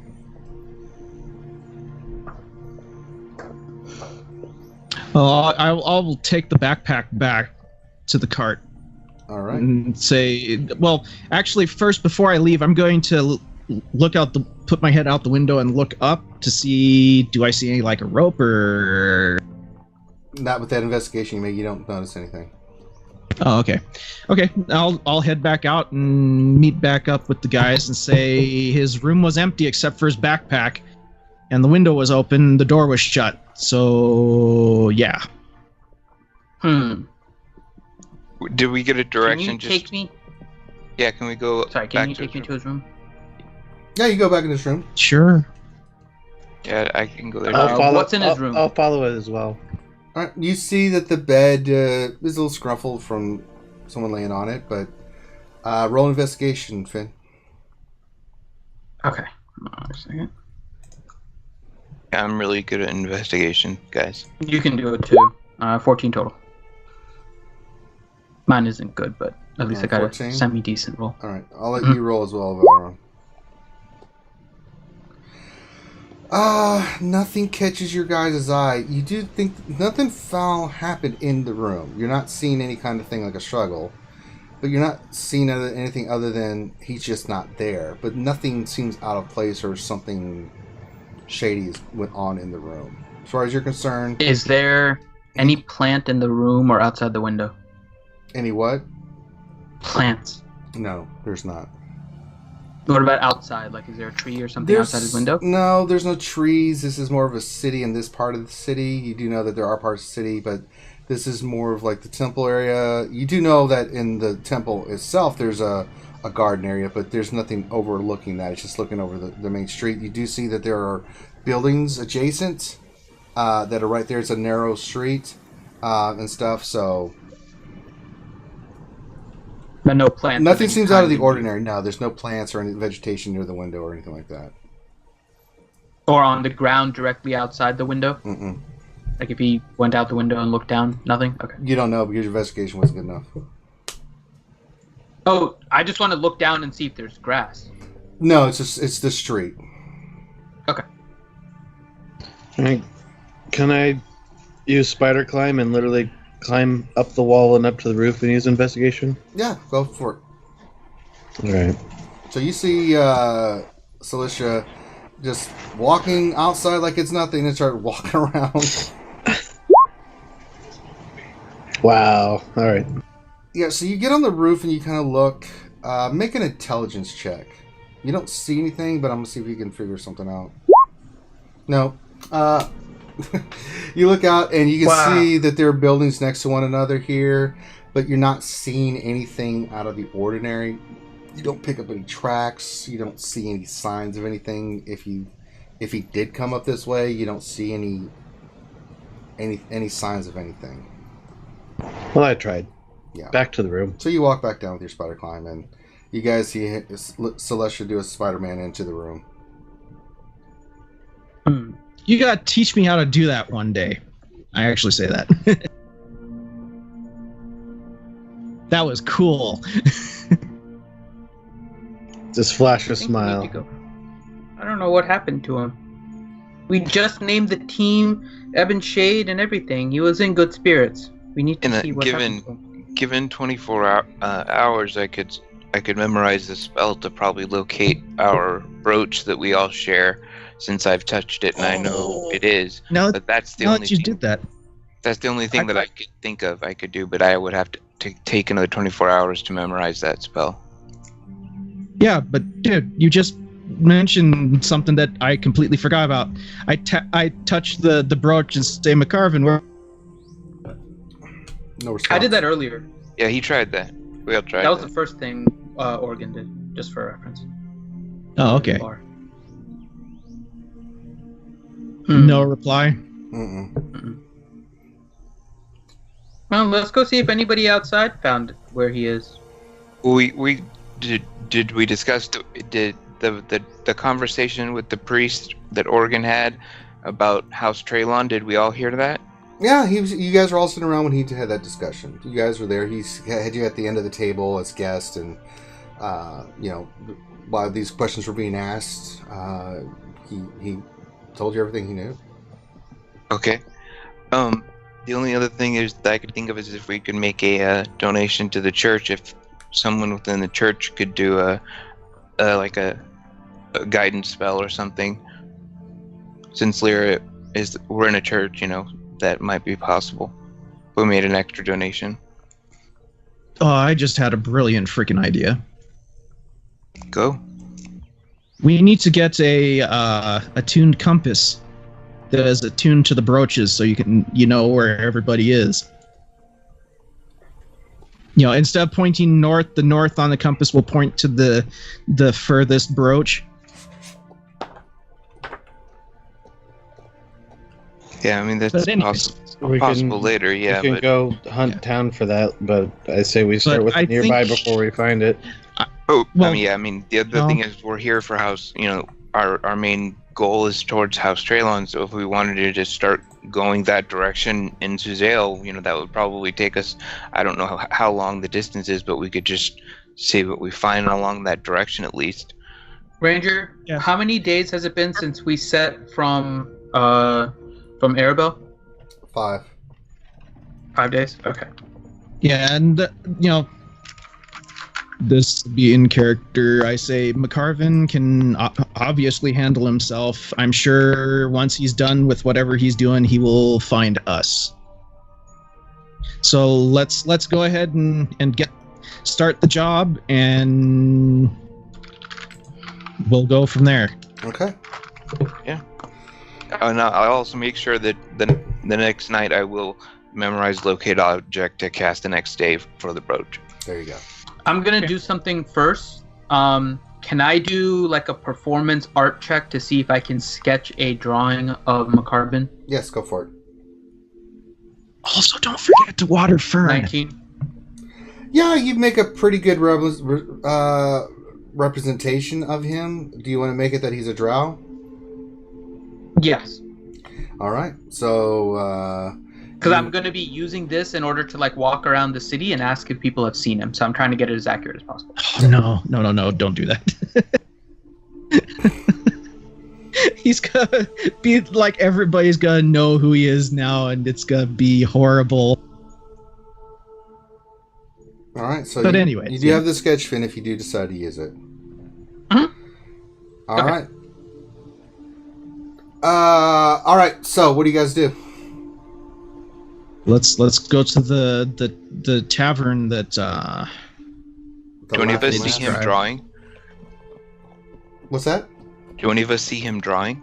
Yeah, you guys see Finn sit down and he starts drawing this picture. He does a really good job of this facial representation of McCarvin with his long, 3 long braids that go from his hair. Okay. Well, Without very glowy eyes. Not super glowy eyes. Right. right. I'll say before he passes that out, let me cast my spell before you distribute his picture amongst I'm Uzael. not passing it out. I'm keeping it. I'm just going I know. to show it. I know. Let's try a discreet way first. Can I try something else? Sure. What do you want to try?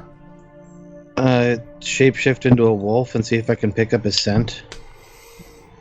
You want to do a wolf in a city? Maybe It's not going to arouse suspicion. Can he make a common sense roll? Yes. Yeah, never mind. You can do a dog, like a bloodhound or something like that. Yeah, let's do a bloodhound. Yeah, I you was don't just trying to go for through a wolf a running through the city. You might get destroyed. I'm just saying. Yeah, let's do like a bloodhound. I'll Sure. put the plant on his head. He won't look suspicious at all. All right. So you see Teals become a bloodhound. Make an investigation check with advantage. Roll again. Yeah. Ooh. So you're not able to communicate this, but you smell. You get something from his backpack. You start smelling around the room. You get sense that he's been in here. Obviously, you go to the windowsill. You go to the different door. You get a sense that he was on the windowsill. Okay. But you're Can we continue? Can we continue outside? Mm-hmm. Continue following the scent. Yeah, but you get a sense from your smell. Teal is really strange. It's just go outside and roll. So you guys follow Teals, who is now this bloodhound, and you guys go outside and you get a. Which way did he go, girl? Which way did he go? Yeah, so you get a sense that you guys go around from the entrance to this other side where this street is, and you sniff, and you can tell that whatever McCarvin did, you get a sense that you smell him on the street, right? So far you smell him from the window to the street, but it's only like in a small little area, and then it's like you can't find the scent anywhere else. He used his disappearing trick. Uh-oh.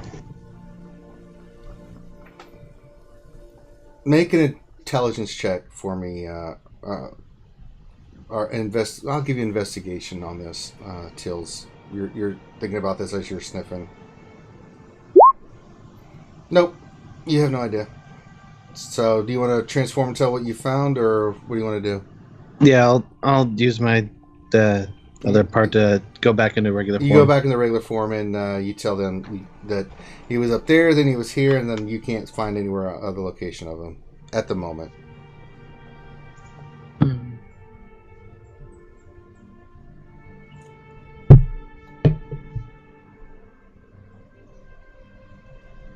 Interesting.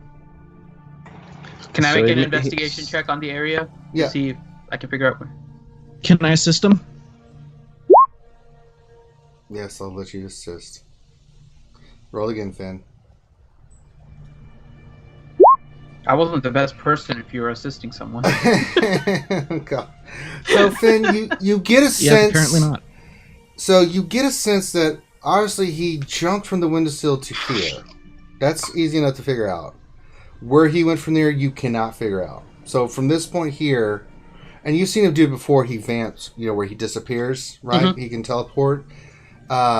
Especially at night, or in darkness. It's like it's a shadow step ability, right? And he can do that. But where he went after here, you don't know. It could be anywhere in a 3-dimensional space. Yeah, he could have found his way onto a cart or something and rolled away. The funny thing is again, it's call out from a carbon. Nothing. I get a feeling he's already at the place waiting for us to show up. Yeah, that's what I think we should just continue on. All right. Okay. We're burning daylight hours, people. Yeah, and we all rolled. Just not very well. By the way, let me know if we have to do something again. When we were in the room, you said there were some effects on the table. Did we check those to see if there was a note or something? Is that included in the Grim investigation? did. There was no note or anything. It just looked like he had just settled his stuff out like he normally does. Okay. Do we go hit some shops first?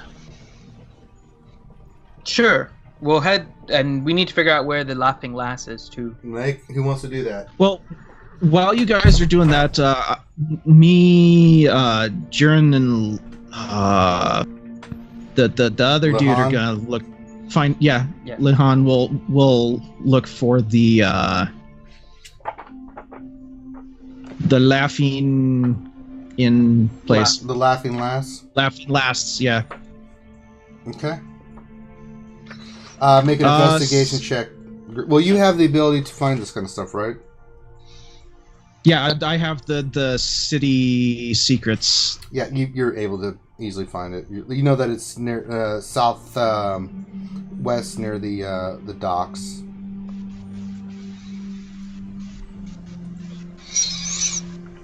So you're able to easily ascertain that from just a couple people.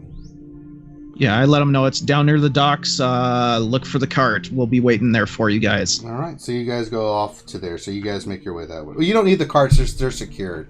If you want to leave, like those two there to guard it and guard your stuff in the temple, they can. So that's what Lihan and Joran will do. They'll just keep a watch out for your guys' stuff. Kick back and We'll send word if and there's other people in the temple there, so they really don't need to. They just make sure everything's secured. Leon takes McGarvin's stuff and puts it in the room with him and Leon, but they're kind of chilling at the moment. If you need it for anything, you can let them know, but they'll kind of keep watch for your stuff in the room and take turns walking around, checking, make sure so you guys can go do your stuff. All right, who's shopping and for what? Well, Rogaris wants to see if there's a helm of comprehending languages or a cloak of protection. Alright, let me see. So, you were able to find a shop. I'm looking for the helm. What would do this to me?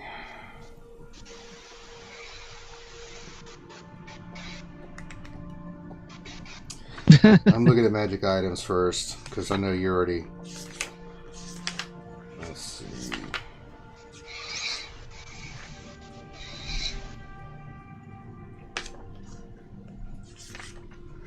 Alright, A to Z.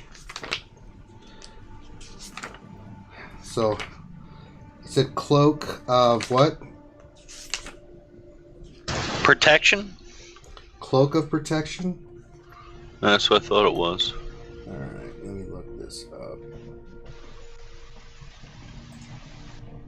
Cloak of protection. Well, that's spells. I don't want spells. It's actually in the Roll20 one. I know, I'm looking at it. I have to compare it with what the prices are and stuff. Oh, there might be a ring of protection. That might be easier to find. Well, they're different ones, so... Cloak of protection, what is this? This is a... Oh boy. Big bucks. Yeah. Wondrous item. Oh yeah, I was looking at the uncommon item rarity. This is going to be expensive. Alright, don't even worry about that one. And then magic, the helm of comprehend languages? Yep.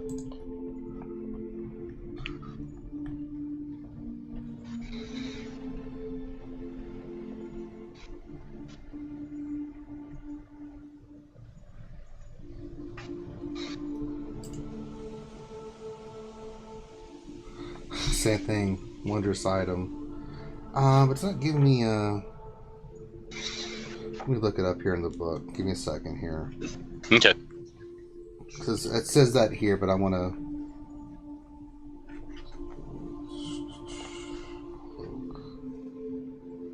I'll be right back. It's a wondrous item, but it's uncommon. You gain a +1 to AC and strength when you wear this cloak. So... actually, it's not too bad, actually. What level of cloak of protection are you looking for? +1, +2, or +3? But how much is the +1 and plus? Well, how much would all of them be? Any of them? It's going to be between 100 and 500 gold for +1. It's going to double and triple per each one that you do. So if a +1's 500, then a +3 is going to be like 1,500 to 2,000. All right. So how much is the +1? 100 to 500, depending on where you go. How much would the +2 be? between 500 and 1,000, depending if you can finagle. Oof. And then the helm, I think it's the same way. Let me look, because I may have been wrong about that. So I'm looking up the helm for you right now. Because it's in here. I know what it does, but it's just... Okay, it's uncommon. So Helm of Comprehend Language is going to be between 100 and 500, but let me verify that.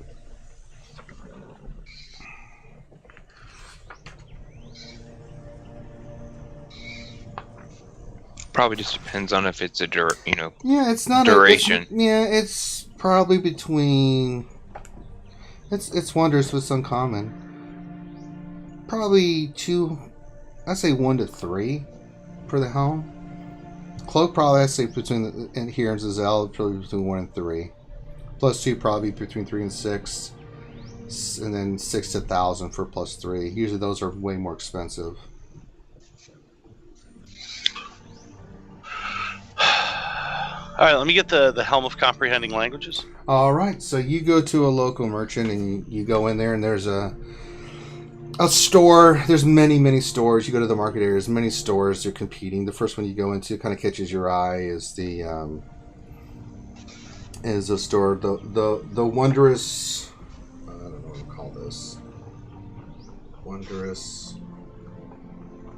Wondrous world of items. We'll call it that. The Walmart of Shazel. Well, I gotta think of the name of the person because I'm gonna add that on top. Winky. It's Winky's Wondrous World of Items. And you walk in there, and there's lots of people shopping and people coming in, and a young, beautiful woman comes up and says, "Welcome to Winky's Wonderful World of Items. I am so-and-so." I don't know what her name is. I'll come up with something here. I am Jillin, Julin. I work here. I am the manager. Who's all there? Is it just you, Rogaris? Well, does anybody else want to go? No, I was more focused on trying to go towards the Traillands. Yeah. Okay. So you went with them to. You went with Morgan and those guys to Look for the Laughing Lass. Yeah. Yeah. You know where it's at. You just haven't found it yet. So you're over there with Morgan and stuff. Anybody else shopping with Rogaris, or are you by yourself, Rogaris? I didn't go. So I guess I'm on my own. So you walk in, and she says, "Well, brave traveler, welcome to Winky's Wondrous World of Items. How may we serve you today, my brave friend?" I'm looking for a Helm of Comprehending Languages. Okay. We definitely have that in stock. Anything else we can help you with? Well, then also I'm just looking for any sort of small items Sure. that I can help to boost my armor class. Okay. Well, she looks at you and says, "Now, the helm will not boost up your AC. What it will do is once you can basically, at will, it just allows you to be able to understand any language spoken. No, I'm aware of that. So it will not help your AC. We do have cloaks of protection, rings of protection, armbands of protection, things of that nature. Was there anything specifically you were looking for? Well, just anything that's just going to add just a little bit to how durable my armor is and help me to just take a better hit. All right, come with me. So she takes you over to there's a thing in the middle, and then there's it's just a giant place, and it's got stuff, and there's second level to it, books and stuff, and then you can see that through a room in the back, you can tell that there's a lot where all the work goes on. This is just the main floor of all the stuff. She takes you over to a little side area, and she's like, "Okay, stay right here, and I'll be right back." So Okay. she goes and she grabs a bunch of stuff, and she's got a couple cloaks, she has a couple rings, and she has a couple bracers, right? And so she says, "Now these cloaks, I've got 2 that can help you with your AC. This cloak is +1 to your AC, and it'll improve your armor class by 1, and that's 200 gold. The other one is +2, and that'd be 400 gold." All right. I have rings, kind of the same realm. Rings a little bit. Let me look up rings for you real quick. Ring of protection. Yeah, because I thought the rings had a limited use. No, they don't. Oh, okay. The ring's going to be a little bit more pricier. You're looking at 600 for the ring because it's a ring, so it's the material itself, and it's a little bit harder to craft. But the plus one are running about 600. And then bracers. The bracer are going to be cheaper than the ring? Most likely, yeah. I can just tell you off the top of my head, but let's make sure. I think there's a limitation on that as well, but let me sure. Boots, bracers, defense.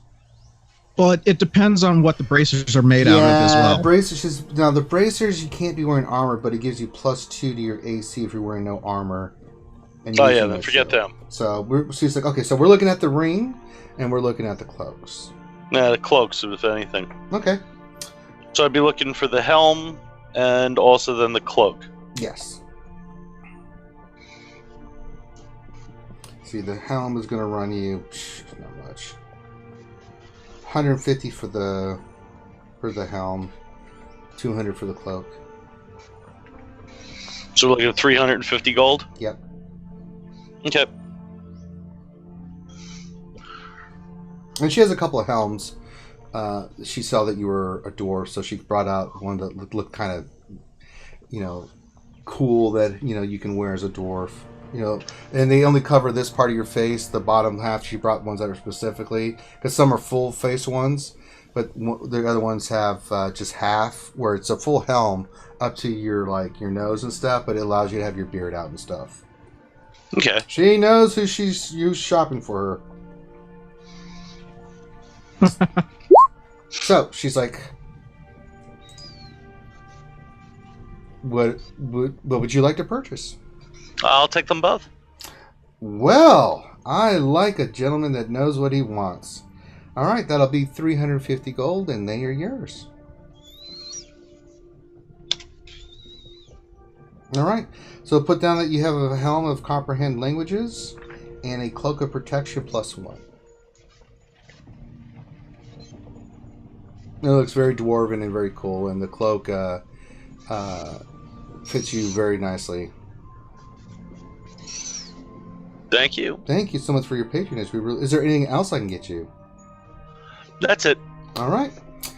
So your shopping's done. All right. So is everybody else going to the tavern then? Pretty much. I had a quick question for you, Ranger. Yeah.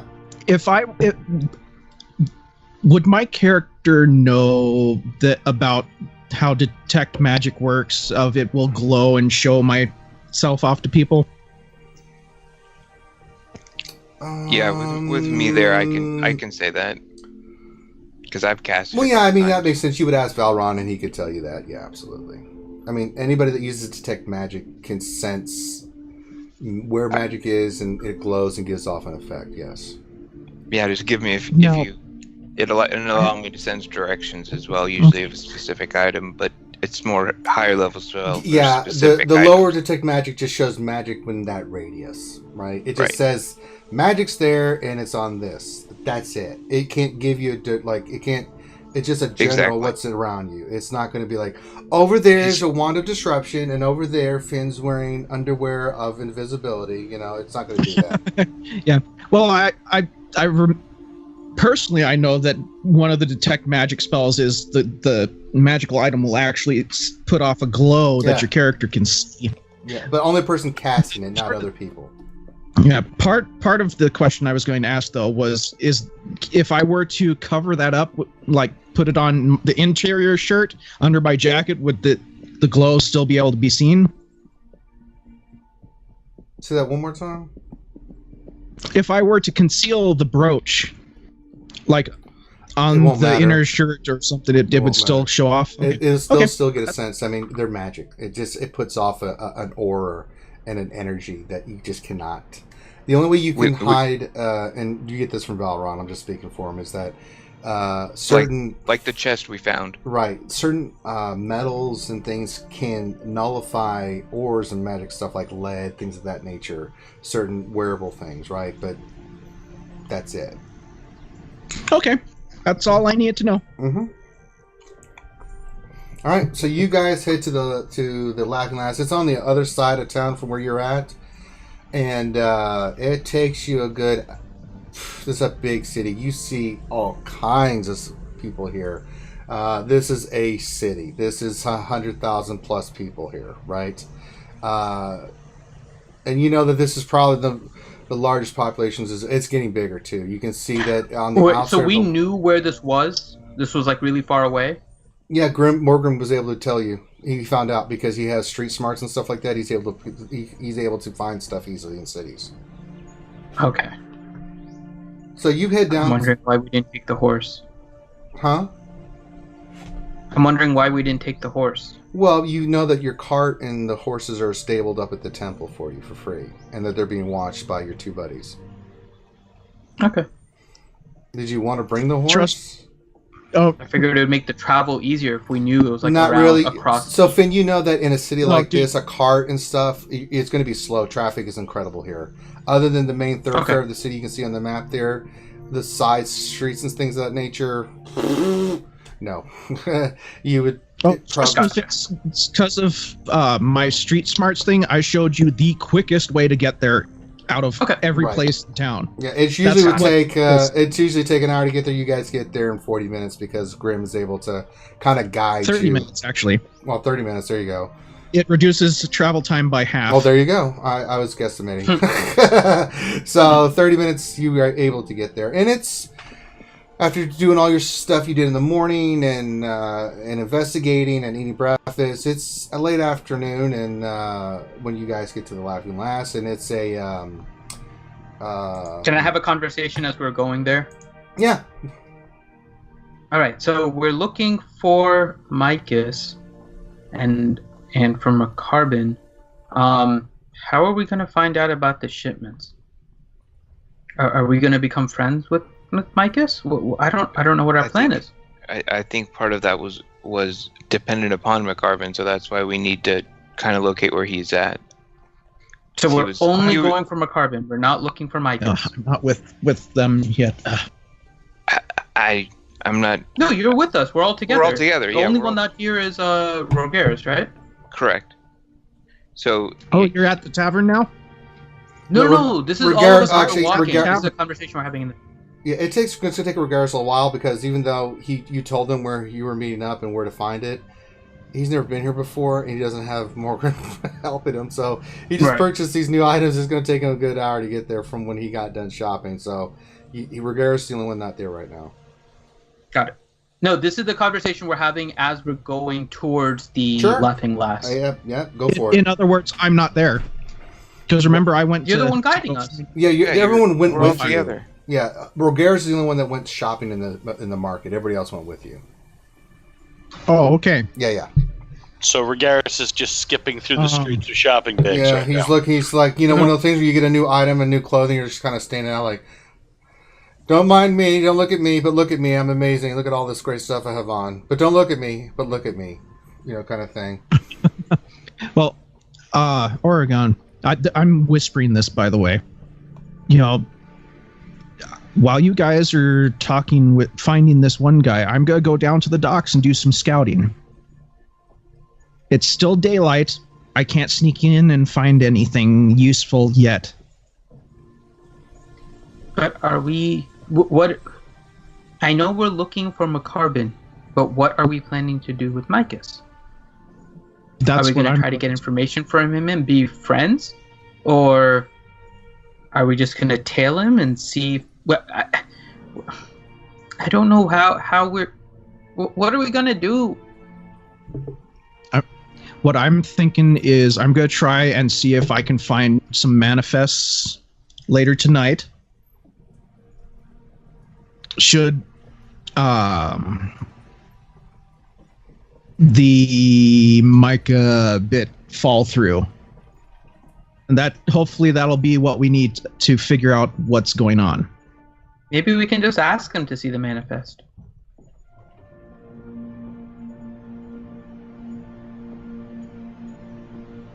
Why do we have to be all sneaky? We don't. I'd like to have a plan B should plan A fail. Make sense? So can we make also plan A that we just ask them to see the manifest? Sure. And but while you're doing that, I'll go look. Okay. And I'll meet you back here. I know that we're not officially Harpers, but what kind of role would I have to make in a town of Suzail to know if I could find anyone who is a member of the Harpers? Oh, you can roll. I'll tell you if you make it or not. Make an investigation. Mm-hmm. 26.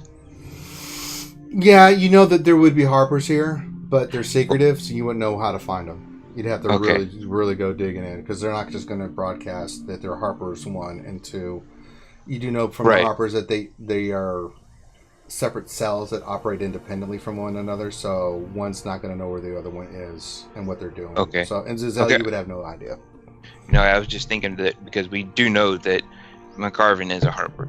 So that was just the only reason I was thinking about that. You don't... No, McCarvin never claimed that he was a Harper. Okay, no, I thought he did. I thought he had introduced himself that way. No, he was just friends with the 2 people that are Harpers, but that's it. Okay. Yep. All right, what are we doing, guys? First, to the Laughing Laughs. All right. Yeah. Are you going with them, Morgan, or are you going to go investigate? You do remember the mistress gave you her point. We kind of got through it and everything to go down there. You kind of know where her place is that she operates from, right? So you do have that as well. She does have a place of business there on the up and up from the outskirts. This underground. She did tell you where her place was, and then the wharf. You just know that she's saying she's having beef, and they're doing stuff to her business there on, interfering with her trade and stuff. So, okay. So you guys are all going to the Laughing Lass, or is Morgan, are you going to go do a separate investigation? Yeah, I think we should stay together, personally. I don't know where Grim is. Is he muted? Did you mute yourself, Grim? Another phone call? Okay, so I guess he went somewhere else. Yeah, he said, forget y'all. I'll do what I want. All right. So, you guys go to the Laughing Lass. It looks like it's a tavern, right? It's not an inn. But you can see it's big enough that you can see that this could become a feast hall, party hall like that. Make a history check for me there, Valron. All right. 22. You know that this is a place that, from your readings, you've been doing a lot of research. Back in the day, Vandergash used to hang out here. Some famous Harpers used to operate out of here. Because you can see that there are strippers here. And you can see this is mainly a place, all you guys see this, that this is mostly for sailors, sellswords, and adventurers such as yourself. This is your kind of crowd. Everyone's dancing. There's women and platforms that are dancing and stuff like that. Men are cheering and all that stuff. And it's near the wharf, so this is a kind of a thing. So you do know that this place has some history and stuff. Belron. Yeah. We're buffering. Let me look if it's back. And it is back. Alright, sorry for the disconnection there. Just disconnected for a second. Grim, now that you're back, are you going with him to the Laughing Lass, or are you going to the docks? I'd like to scout out the docks, but before I go, Celestra, this is, like quiet conversation. I ask her, how are you as far as sneaking around? Deals? I mean, I'm able to pretty much with any sort of natural shadow, I can fall into hiding. Depending on how things go, I might need your assistance tonight. Okay. Especially if you let me get a couple hours of trance and get full rest, I can have my ability to shapeshift into anything small too at the same time. Okay, that's good to know. So yeah, I'll meet back up with you guys at the inn when I'm done. Pretty much all I'm gonna do is meander on down near the docks. I mean, it should be pretty obvious during the day we'll get to you in a second, Morgan. So that's where you go. Yeah. All right, we'll get to you in a second. The rest of the party, you guys head to the Laughing Lash. You walk in. I described it to you already. What do you do? I walk in and look around to see if McCarbin is there. Roll a perception check. Be right back again. 17. No, you see a lot of people and stuff. Looks like there's some shady characters in here, but you expect this being on the wharfs there, Finn. Nothing perks your interest, and you definitely do not see McCarbin in here. You do see some purple dragons and stuff in here as well, knights and some other people. It's a full-blown giant place that a lot of people come to and stuff like that. You see some look like wizards, and it's a strange mixture. It's like sailors and wizards and purple dragon knights and city guard and things of that nature that are here. It looks like a common man place where people that are coming from the wars hang out and people that are local hang out as well. They share stories, that kind of stuff. Seems like and it's not a rundown place. It's a pretty well put place. And the women dancing they're dancing. They're getting their groove on and making money. Yeah. And you see games of poker being started to be played and things of that nature. What do you do? So you walk in. This group of people walk in and just stand there. No, we're gonna go look for a barmaid for a table or something. Easy enough. You see the barmaid. She's like, "All right, love," and she scoots you over to a table. Can I get you guys something to eat, something to drink? Okay, I'll have a glass of wine to start with. Glass of wine. Anybody else here? Water, please. She looks at you like, water it is. Anybody else? Mead for me. Ah, mead. Very nice. And the rest of you guys? Okay. All right, so I think the only one is Celestra, right? Yeah. So Celestra and Yusuf, I think, are the two left. I'm gonna make myself. Is it like an outside patio or something like that? No, it's just a big, giant hall place. So the front has like a bouncer that didn't really pay attention to you guys going in. But there's people up front that are like kind of hanging out, getting the stuff settled as they go in and stuff. There's like no porch or anything like that. Okay. I was just gonna try and find a quiet corner to sort of trance out for a bit. Not anywhere like that you see. We'll make a perception check, see if we can see something. No, this is too crowded a place. It's near the wharves. There's nothing really like that you can do at the moment. So you're kind of just sitting there at the table with with your adventure party. I'll grab a mead and hang out. All right. So but you're not disappointed. You're still trying to learn the world and stuff like that. So you're, kind of fits into what you're trying to do. So everybody gets their drinks. You come in and she brings your drinks. Who's paying? I'll pay. Valron's like, oh, big spender. And so you give, 3 or 4 silver. The drinks are cheap here. Yeah, definitely. All right. So you guys are sitting there. What do you guys do? So I just want to get a sense of the area for a few minutes, and like I'm enjoying my drink and look around, look at the different ladies and stuff like that. Mm-hmm. Just kind of get my bearings, type of thing, from it. See if anything's gonna occur while we're there that we're sitting talking amongst ourselves either. Yeah, you guys are just having good civil conversation with one another, and just kind of hanging out. And more people are starting to come in.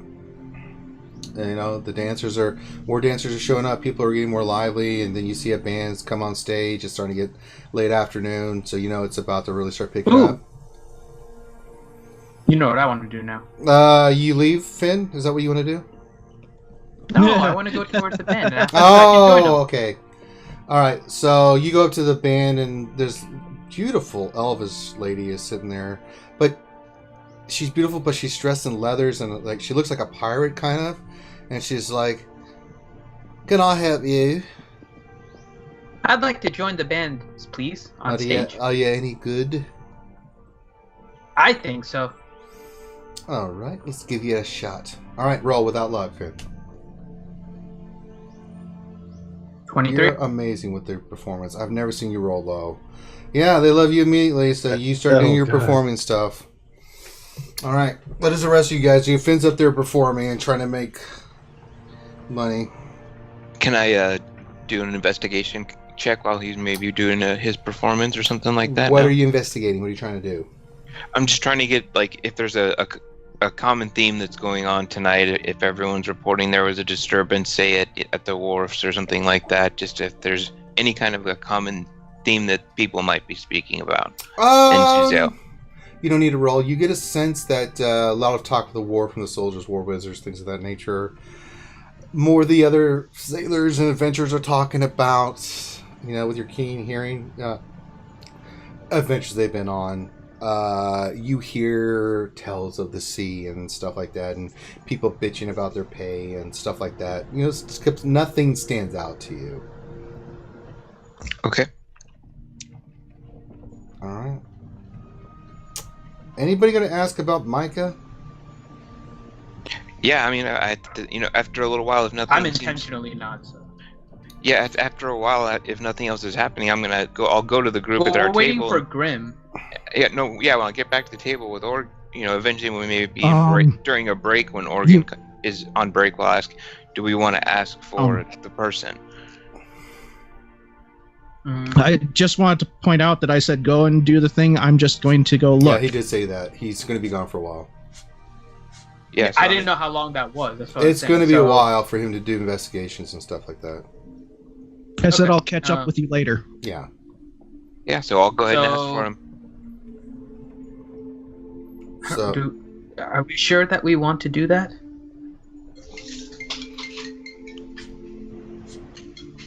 You see some more purple dragon knights come in, and you see one guy come in. He's the leader of these purple dragons, and kind of has his armor open a little bit, and very well dressed. And they're all coming in and stuff, and they go in the back and start ordering and stuff like that. You see some more sailors come in, stuff like that. People coming and going. It's starting to really pick up now.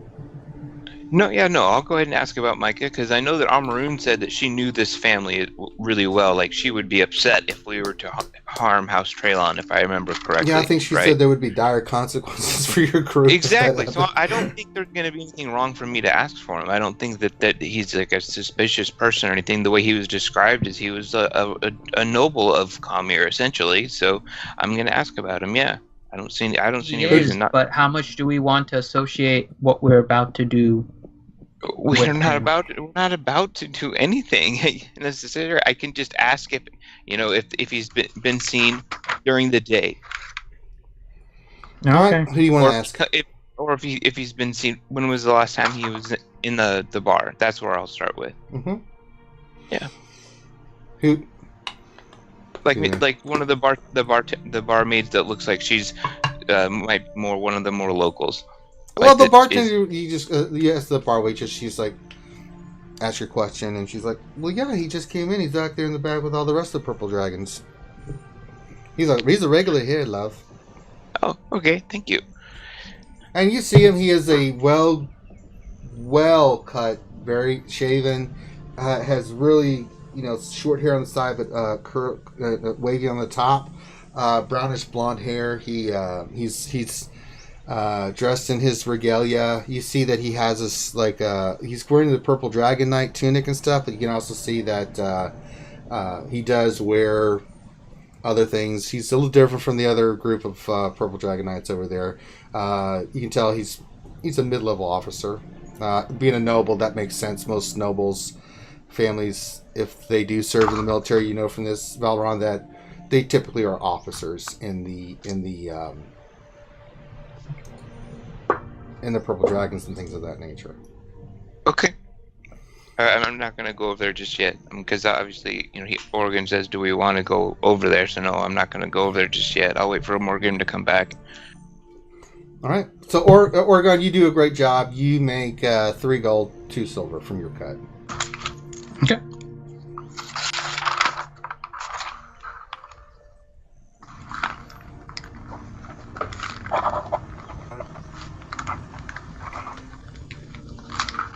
Okie dokie. So I'll say on the brooch when I know that he's in the tavern. I'll say to Morgrim on the brooch that he's here. Do you want me to ask him anything while you are looking? Not. You're out of range. No. You're out of range of the brooch. Okay. I'm at the docks. I didn't remember what the range of those were. Excite. All right. What are you guys doing? If no one else is... How long has it been time-wise? Because we're kind of waiting for Morngrim, so I don't know how much time. Okay, so if you want to wait and see what happens, then you guys are just watching. All right, so we'll go to Morgan. Morgan, you leave those guys, go there. You head toward the docks. What are you looking to accomplish? You do know the location of where the mistress' place of business is, so that's all you know right now. Well, this is just a recon thing. I'm not, it should be pretty easy to spot where the foreman's office is at the docks.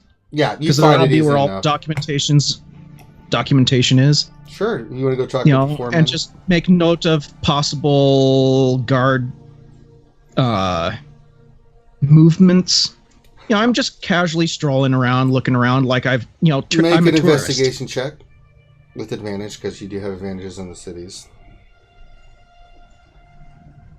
Yeah, 18. Well, 18. You are able to scope out that there are city guards here. You do see people that are dock masters that, as ships are coming in, are sitting there waiting and getting the money to dock the ship. And you see workers unloading ships, and you see that there are workers for each of, each part of the wharfs, and you see that there's a whole front of stuff there that are busy, and there's different harbors and stuff of that nature. Ships are leaving, ships are docked, there's coming in. You can see through your walking, it takes you a good 20-30 minutes, but you're able to assess where the dock foreman's office is for Cormier. Very big, large building that has a lot of traffic going in and out of it, right? You see a lot of the dock masters are going in, filing their paperwork, going back out to get the next ship, keeping track of all the supplies and stuff that are going in. You see sellswords and adventurers and all kinds of stuff. There's a lot of activity. This is a major hub for trade in the sea, and you would know that. And so, anything specifically you're looking for other than that information you just asked for? Pretty much, it's just getting the lay of the area. I want to know where the foreman's office was. Sure, you're able to ascertain. Scoping out guard movements. You're able to see where the mistress's place is. You're able to identify it, and you're also able to identify on the other side of this harbor. You can kind of guess that some of the other noble houses. You don't know who Trayon's symbol is, and for each company. It's represented by the house that they represent. So it could be a name of a trading company, but on the top of each one is a big symbol of that noble house. And there's tons of these everywhere, right? Because a lot of these families... Can I keep a mental note of the symbols? Yeah, you can. You keep track of the symbols and stuff of that nature. So you can make out... you don't know whose house they are because of the symbol, but you do know you are able to keep a mental track of which symbols you saw and stuff like that. Okay, and after that, I'm gonna head back to the tavern because this was just a recon. Yeah, so it takes you about an hour and a half, 2 hours to do that, right? We'll say in that time that Finn played his music and everybody sat there. Rogaris, he made it back, and you guys see when Rogaris comes in, he's kind of trying to be sly. He comes in like, "Hi, everybody." Turns, show his new cape and helm. Like he's not saying "notice me," but he's saying "notice me." Hi. Hi. Sit down with us. You go get a haircut? I bought some stuff. Rogaris will sit down next to Oregon and Fern. Are you still wearing your helmet or are you carrying it? Oh, it's always going to be on. Okay. So you see this incredibly dwarven badass helmet that he's got on. That looks pretty pimp, and you see he's got a new cloak on as well. Fern says hi too. Hi, Fern. I think. I tap the helmet to activate the ability to listen to languages, just to see if I hear anything from Fern. You hear Fern when Fern says that, he's like, "Hey, buddy." Hi, Fern. Hi, He doesn't. He's like, He doesn't. He doesn't hear anything. he does. He can comprehend all languages. Yeah, but until I cast Speak with Plants, the plant isn't sentient. Oh, that's right. Never mind. Okay, so I would have thought that. Okay, yeah. So, Oh no! Damn. right, so nothing's That's why I happening. asked you earlier. Rogaris, you for a Why second there, you were- think you've been had by the storekeeper, which is really confusing because she seemed pretty honest.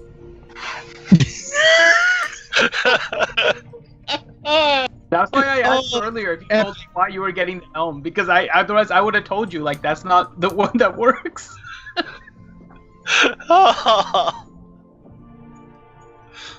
But you are able, Rogaris, wearing this helmet. You understand perfectly everything in all the languages, not spoken in common, spoken. But you kind of picked up on your way there. But for some reason, the plant, that's why you threw off like, wait a minute, she said all languages, but... The plant is ignoring you. Mm-hmm. But I see him trying to talk to Fern, right? Mm-hmm. Okay, so I will cast Speak with Plants. All right. So I'll cast it. All right. So Oh no! all right. Is this really happening? Yeah, it's Yes, really it is. happening. Mm-hmm. All right. So Oregon We says, have a party member gone, and this is what's happening. Yeah. And so you, I'll let you determine the wording of the spell, Ranger, and how it you're works. fine. Because it said it gives them the ability to communicate with you, and I don't know if that just means particularly me or. I would say that he can comprehend what you guys are talking about. He can hear the plant while the spell's activated. Other than that, he cannot hear. Right. So as you guys start talking, go for it. I'll be the Fern.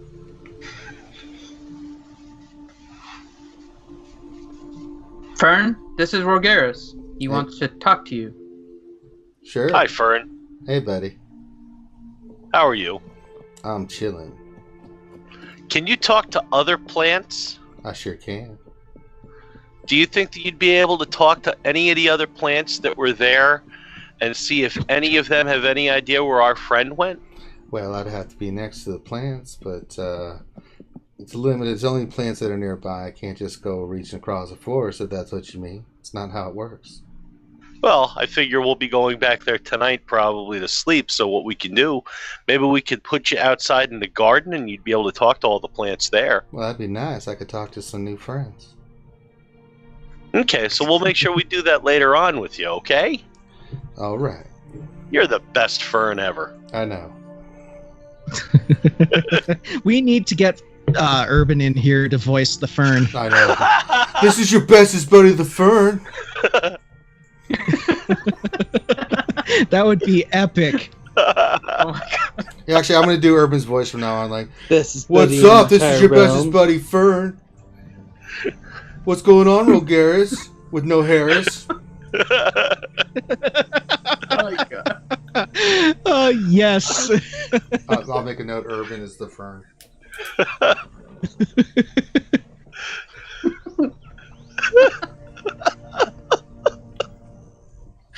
And you all What can I this, do? This campaign went to all new levels of awesomeness. What can I do for you, Rogaris?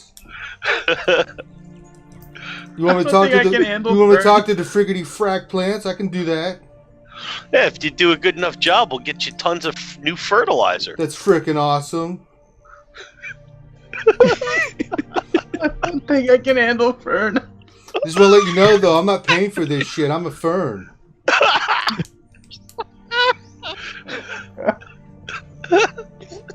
Yes. Oh, ow, my sides. Is there anything else I can frickin' help you with?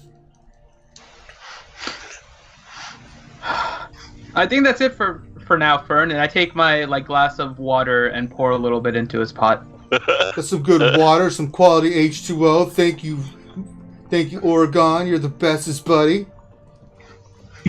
And you're my bestest buddy, Fern. You're damn right. Can I do a nature check to see if this That's plant's some damn become good possessed fuel. by some devil?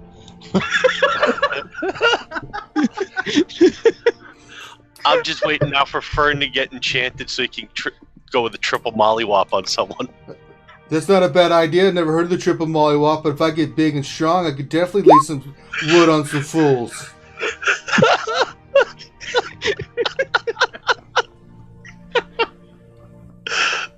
But I'm super I think tiny. The campaign is done. I think we're gonna talk to Urban Fern the entire time now. It's gonna be stream after stream of talking with Fern.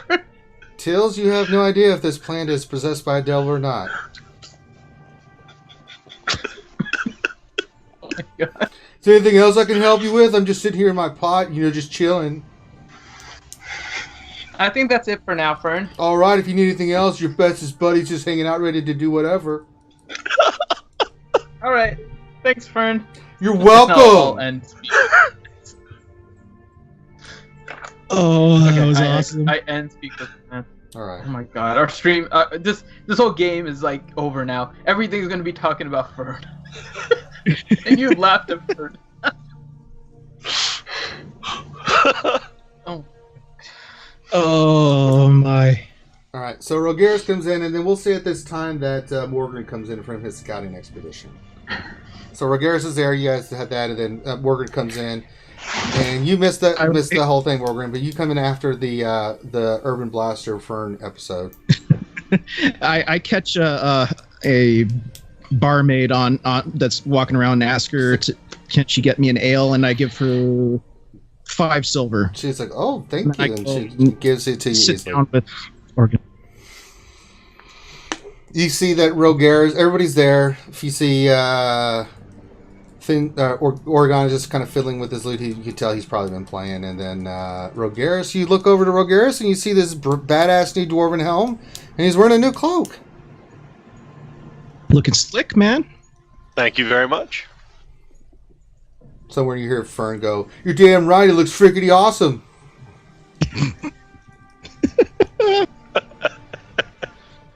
Oh man! And he did pay for that shit. Oregon, do you remember the? I'm trying to keep this low key and not talking loud. No, that's fine. But do you remember the crest for the house that we're Terrestra or whatever it was? Traylon. I probably do. Yes. Valron, I don't think we ever Valron got will the. know. But you didn't need to because Valron knows the houses and stuff. He is a bookworm. That's what I figured because I didn't write it down, meaning somebody else probably knows it. I fill him in on what I found. This is what's going on during the day. I found the foreman office. This is the guard placements and. Okay, well, when he gets in and comes to the table and after he has his drink, I'll say over to the brooch that, the person is here, that Micah's in the tavern. So, we do have a plan B should plan A not work. Yeah, and you were able to, Valron, you were able to tell Morgan that from his description, he was able to tell you which houses were which. He's got his book. He's like, yeah, that's house so and so. All right, that one was House Traylon, and okay, that was the one for the mistress. He's able to, because she is a lady and she's a noble house, so she does have a business location here. Okay. Okay, and so I can remember where Traylon's dock office is pretty much, right? You can. Okay, so we have a plan B should plan A fail. So do your work, Oregon. Do what work? You talk well. But I'm talking to the guard, right? Or am I talking to Mike? Where's what my are we beer? doing? Valron points him out because he asked, like he's over there, right? Remember, you were going to ask. I was going to ask the guard about the shipments. I thought you were going to ask talk. Mitch about it. I don't want to ask Micus. I feel like we're bringing in, because we have to worry about Arclath. We have to do things to House Traylon. I don't want it to trace back to Arclath. We're not going to be able to do things against them. We already were warned that. So that doesn't matter. We can't kill them. We can't kill them. That was what the permanent solution was. That's what she said no to. We're not going to kill them.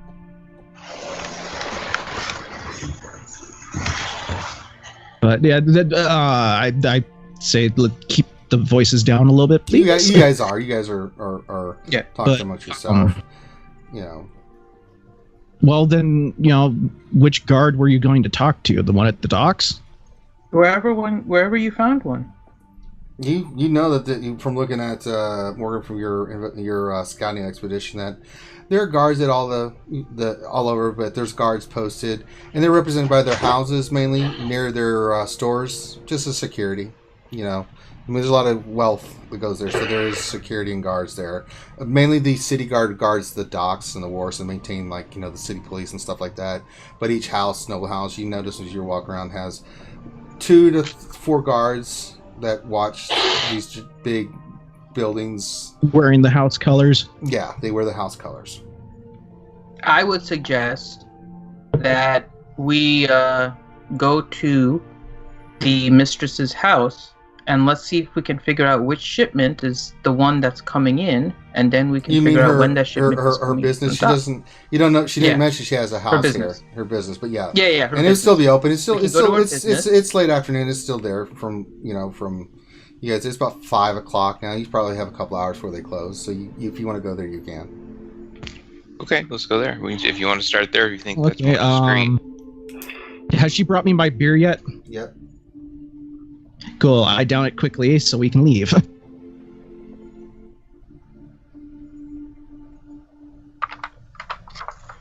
Roll out. All right, so you guys get there easily enough. You guys come up to this building. It does have Lady Iganeth symbol on it, and there's 2 guards there, and her symbol, wearing typical leather armor. So a lot of the guards here you see have a lot of them wear leather armor, studded leather armor, but it's because you're near the ocean and stuff and it's hot. The few that you do see wearing armor that's like the city guard, it's loose, it's not full plate, it's like pieces and stuff. Some just have a breastplate, more because of the weather and stuff, just not comfortable, especially as it's spring getting into the summertime. So they're wearing leather, and 2 badass looking dudes are in front of the entrance to this place. You can see that there's a door that they're guarding, and then there's a big open door right now. You can see people are moving stuff in and out. So, and there's another guy kind of standing there, the 3rd guard, that's kind of watching as stuff's being brought in and out from stuff coming from the wars, and there's stuff leaving as well. Do your magic. And I don't mean casting. Mm-hmm. So, I'll go up to the door. The halt. And hello, we were sent by the mistress. He's like, "Are you retarded? Don't say that name out loud." We were sent by you know who. Okay, dumbass. Do you have any proof? Yes. and I pull out the. She gave us like a letter. I can't remember what She it's gave called, you some but kind of A writ. like a writ. sealed Right. thing. Mm-hmm. Seal. So I take that out and give it to her. All right. And give it to him. He kind of whispers, "You're here on her ladyship's business. Who are you looking to speak to?" We want to get information about her incoming shipment. You're gonna have to talk to Broxlin about that. He's inside. Okay. Give me a minute. He goes in, and the other guard kind of stands there looking at you. Beautiful day, isn't it? Sucks ass. That it does. It's hot, it's humid, and I've been on my feet for 8 hours, friend. I got 2 hours, and then I'm gonna go get drunk. Well, let me buy you a frothy one. Make a persuasion check, Grim. With disadvantage.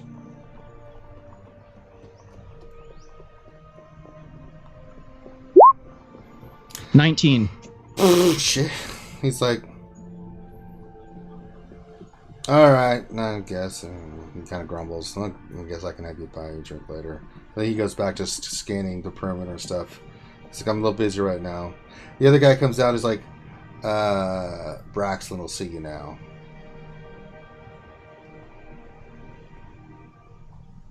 So he leads you in. Thank you very much. And He I'll leads follow. you in. He leads you guys all in there. He takes you to this.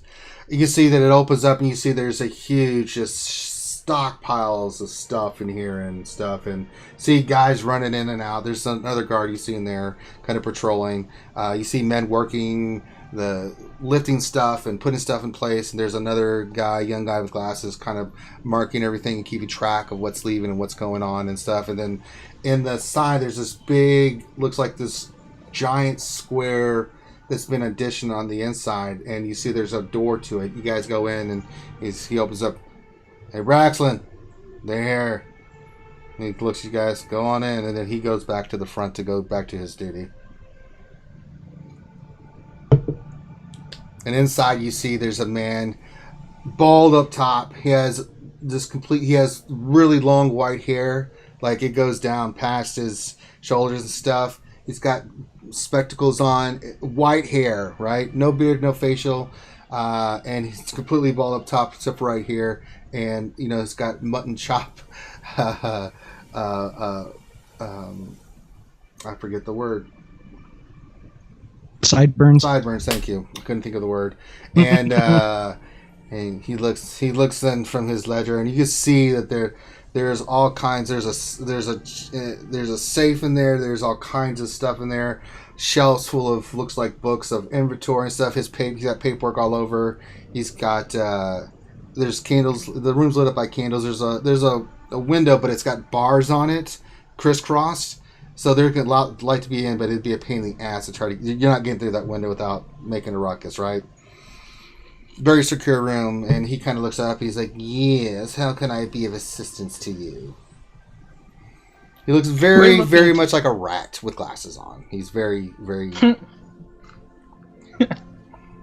We're looking to get information about the mistress's He's like, "Oh incoming God, shipment." just come in, shut the door."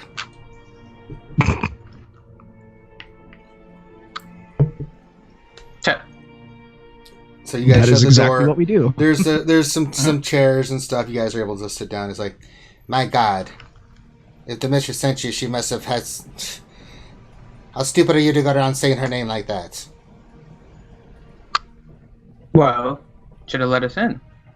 I did let you But know. now we're in, and now we can talk. We'll talk. What can I do for you? We want to know when her next shipment is coming in. 2 days. Why have you been sent And here? which dock? We are here to protect said shipment. Interesting. I was told that you would be on your way.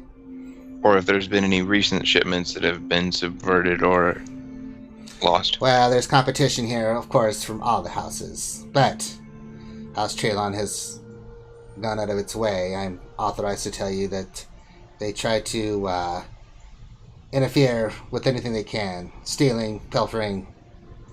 But mainly they try to interfere with our underground operations. Anywhere they can. They've been alerting the city guard and stuff to our underhanded schemes, some more expensive items. As far as I'm understanding from the mistress, you are to stop this.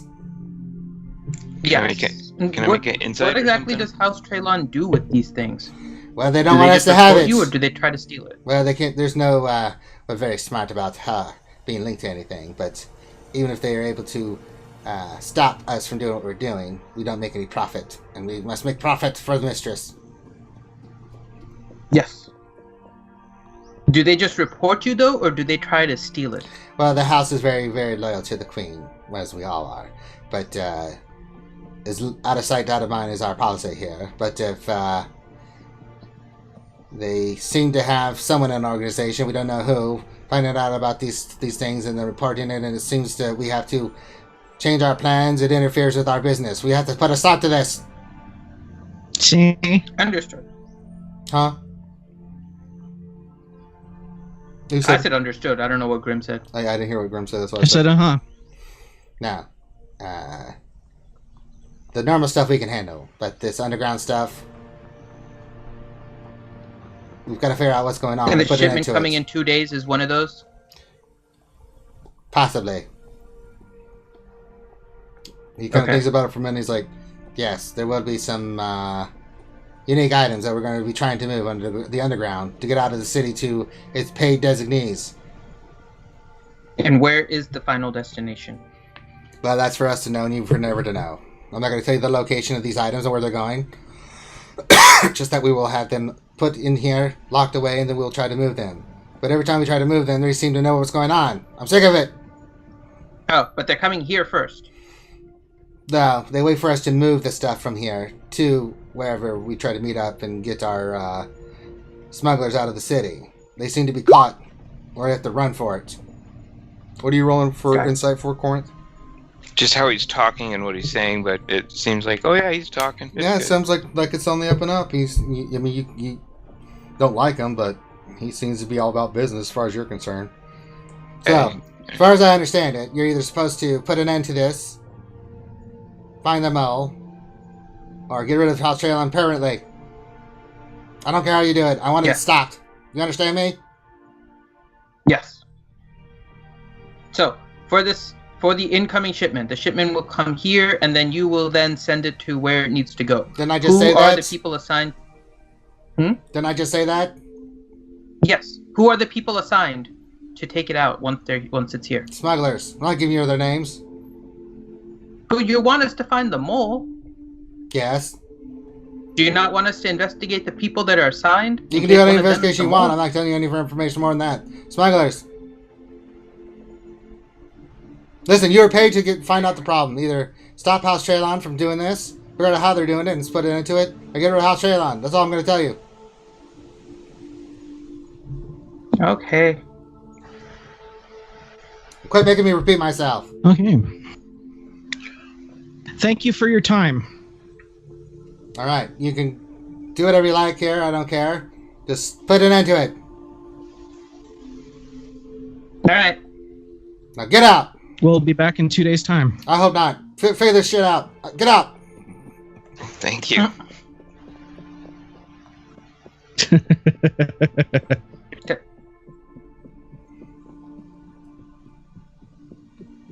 So we got 2 days to kill until the shipment arrives. So I want to go look at the dock that the shipment is expected to come in. You can see that there's ships that come in directly to their location. There's a wharf, and on either side, you see there's one ship that's currently they're loading stuff in mainly to transport out. Right. There's another side looks like for another ship to come in right now. Okay.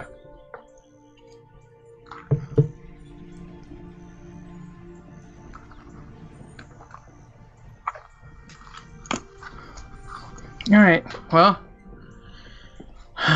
we have 2 days to kill. Perhaps you guys might be able to find members of the I don't know if smugglers we network. need to. We might be able to. I don't know. It looks like there's another shipment you said that just came in, or just the one that's getting loaded? The one that's getting loaded. It looks like they're getting ready to, mainly from what you saw from the activity, they're loading up this ship with goods to be sent across the sea to wherever location it's going. Okay. So Anybody with the crest of House Traylon in the area of that ship? Make a perception check.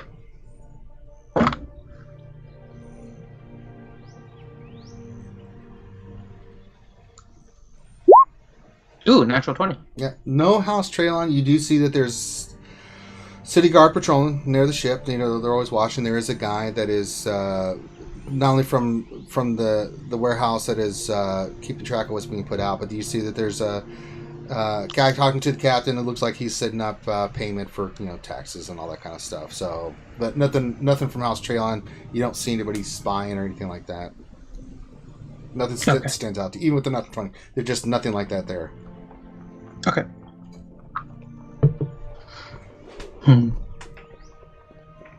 I mean, the only guess I have is that we wait for the shipment to come and then we track it. What about McCarvin? Or just not go and look for him for 2 days? We still need to find him, so we have 2 days to find him. That'll be our time. I click on the brooch again. McCarvin, are you there? Silence. Okay. I think, let's see here. I'm going to put it's a matter of speaking, my ear to the ground and see if I can find... Well, don't forget, Valron's going to be able to find him tomorrow.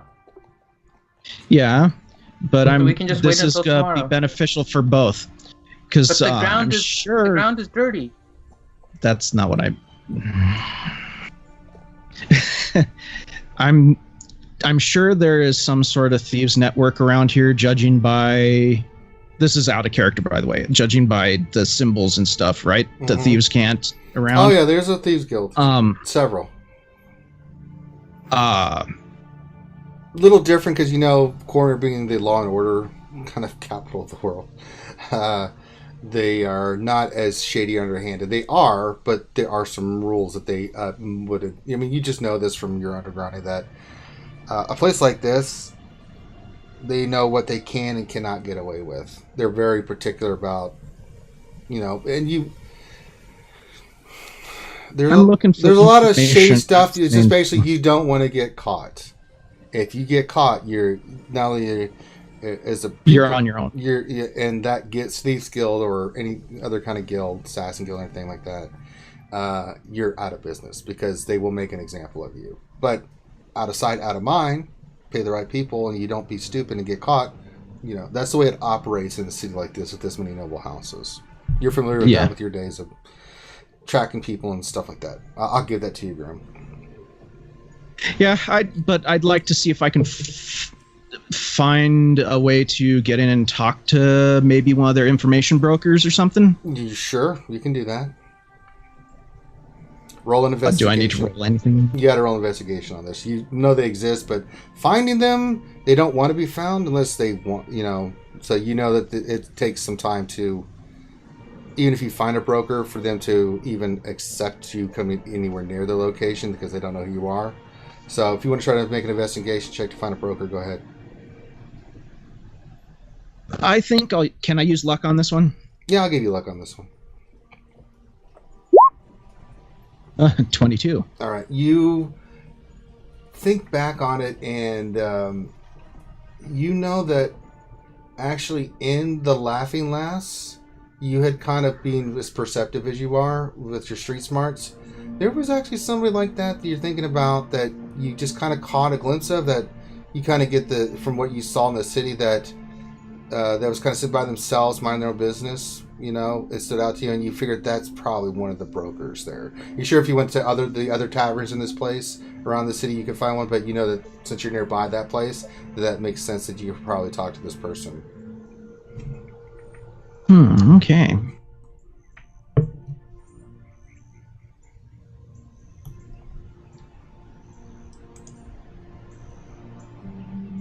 Well, I'm going to, I'm going to tell the party about this. There possibly was a information broker at the Laughing Lass. That we could possibly. More than likely, the Thieves Guild knows about what's going on. And for the record, you guys do not think that we should just go talk to Micah and have him say if there's something wrong with House Traylon, that why they're going after this house, and just ask him? Well, it might red flag us. I know, but that's why I'm asking this time. Because normally I would have just walked up and introduced myself and started talking to him. Yeah, I think that's a bad idea. At least until we know more. He's a nobleman.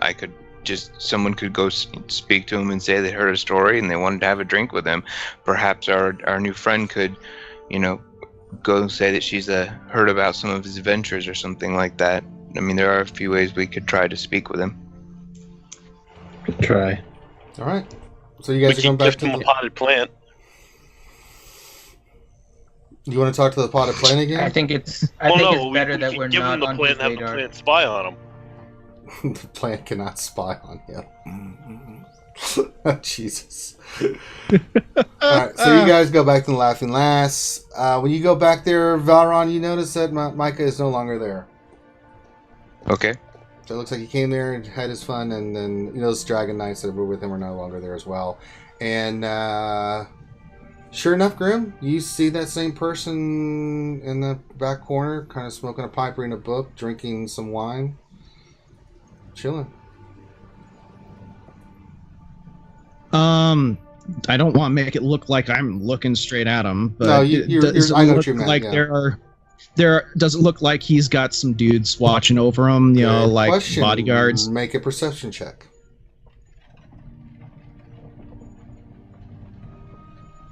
17. Yeah, you kind of see off. There's two other guys nearby that at first you wouldn't think that they were a part of watching him, but they are. You can tell that these are badass guys. That if something were to go down, which they don't expect, because he would be that stupid. But you never know. There are stupid people in the world. But yeah, like birds with plants. Pretty much, yeah. Or the dwarves that get items to talk to him. That's right. Our whole group is messed up in the head. I'll go over to the bar and order a drink, and I'll look over at one of the bodyguards. Just casually look over there. Yeah, I know they're not gonna make contact and stuff like that, but I'm going to wander over to one of the bodyguards and just. You see him tense up a little bit and look at you. Excuse me, sir. I'm looking for information. You don't by chance know of anybody I could talk to? I have some coin. He just looks at you. Make a persuasion check. 17 again. He just nods over to the guy to his left and doesn't move. Thank you. And so you go over to the guy? Yeah. Right. When you go up, you see it's a half elf. Has a scar over his right eye that goes down. It's actually it's a little bit milky and stuff. It looks like it's been damaged from a sword wound or something like that. You see he's reading his book. As you go and you sit down, he takes a moment, finish what he's doing, marks where he was, shuts the book, and he says, "Hello there." And you can see it's a half elf, older half elf. The guy looks like he's seen some stuff in his time. Older, and he looks at you. He's like, "Well, how can I help you, sir?" I am looking for some local information, if you know where I can find some. I may. I have coin if it requires any. It normally does. I've been hearing that there has been some. Yeah, he puts his hand like this to lower your voice a little bit. Oh yeah, well, he's scoot over a little bit closer to him. He's still not moving, but he's gestured you to move closer. Okay, I'll do that. He kind of does this thing where he starts ha ha ha ha, like he's kind of playing off like you guys are just talking about something. It's like, continue. I've heard that there's some feuding between two houses here in town. There's Something many about feuding. shipments getting robbed or sabotaged, and was wondering if you might know some information for me, or if you knew somebody that does have some information. I just broker the meeting. I don't actually keep track of that kind of stuff. The less I know, the better. My job is simply to arrange the meeting. Oh, okay.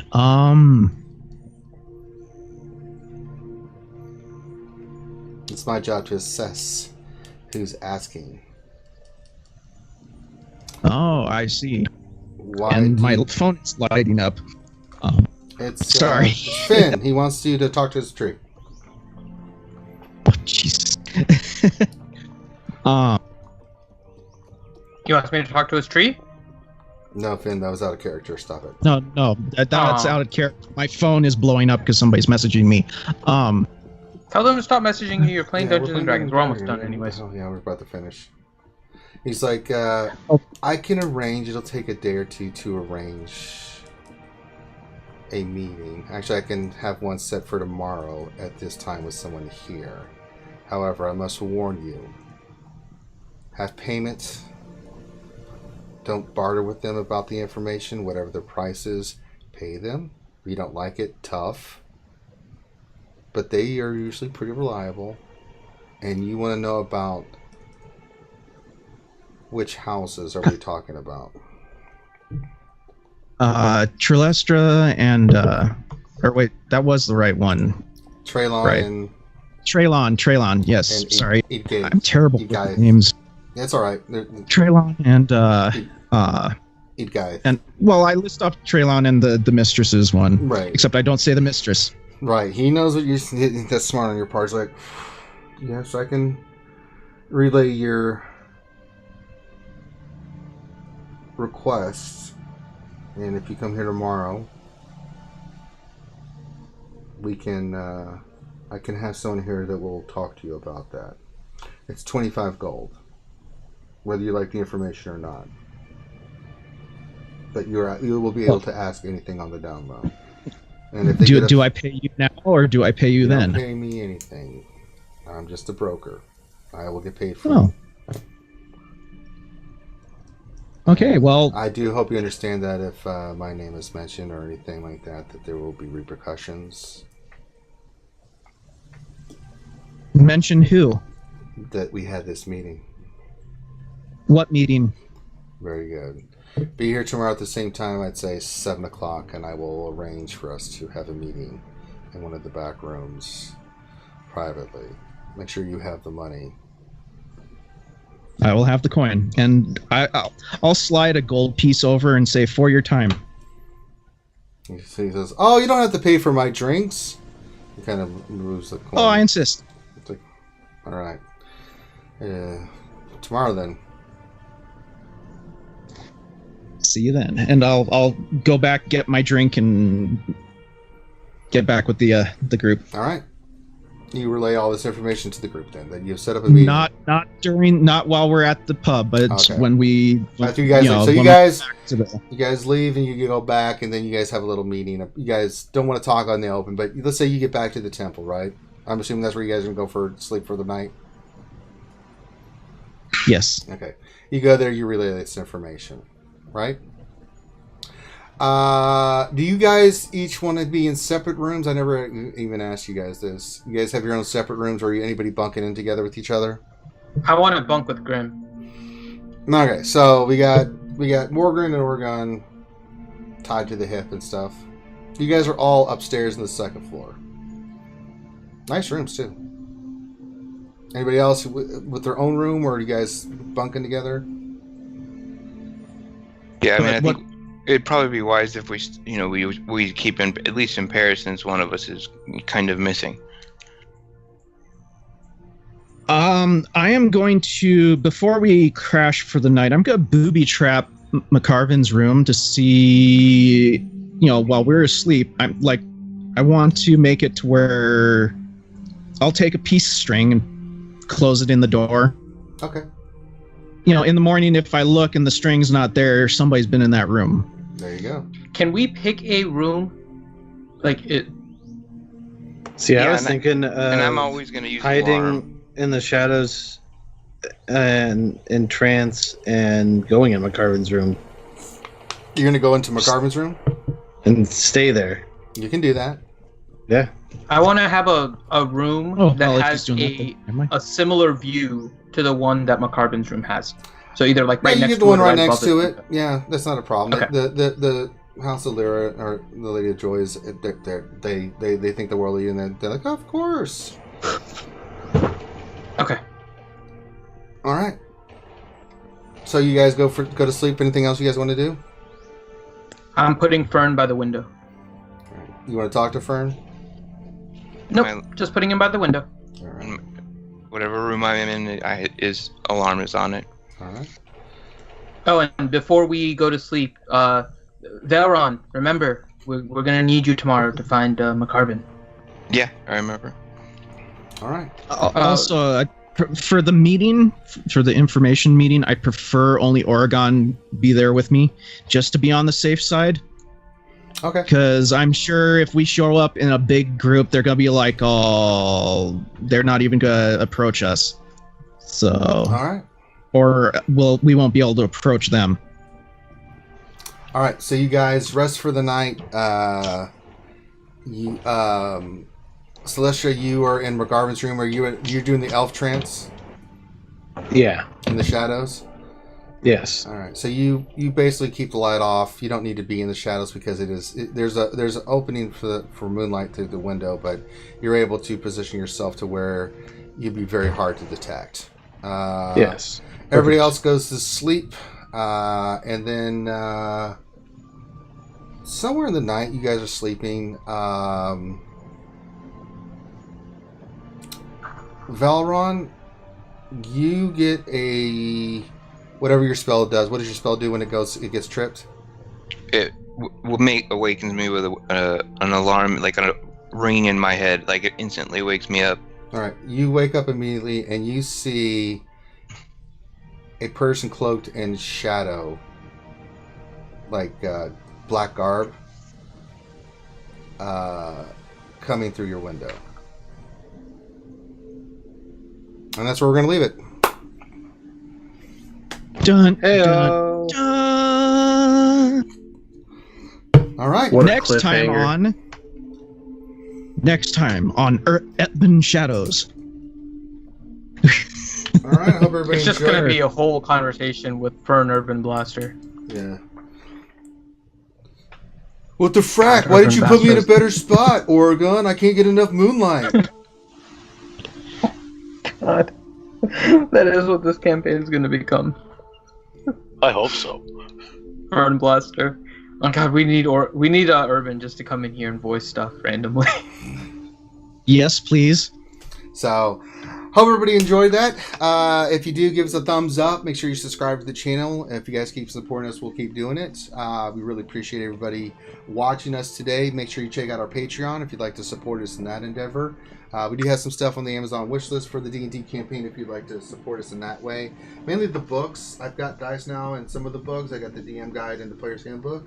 But if you guys would like to support us by getting us some of the other stuff, the adventure books, maybe the monster manuals and stuff like that, it just helps us. You know, it's just fun stuff that you guys can help support us with. People have asked us to put it on there. That's why I mention it. So if that's all for the D&D campaign. So on behalf of myself and everybody, thank you for stopping by. Have a great rest of your weekend and Sunday, and we will holler at you later. Peace.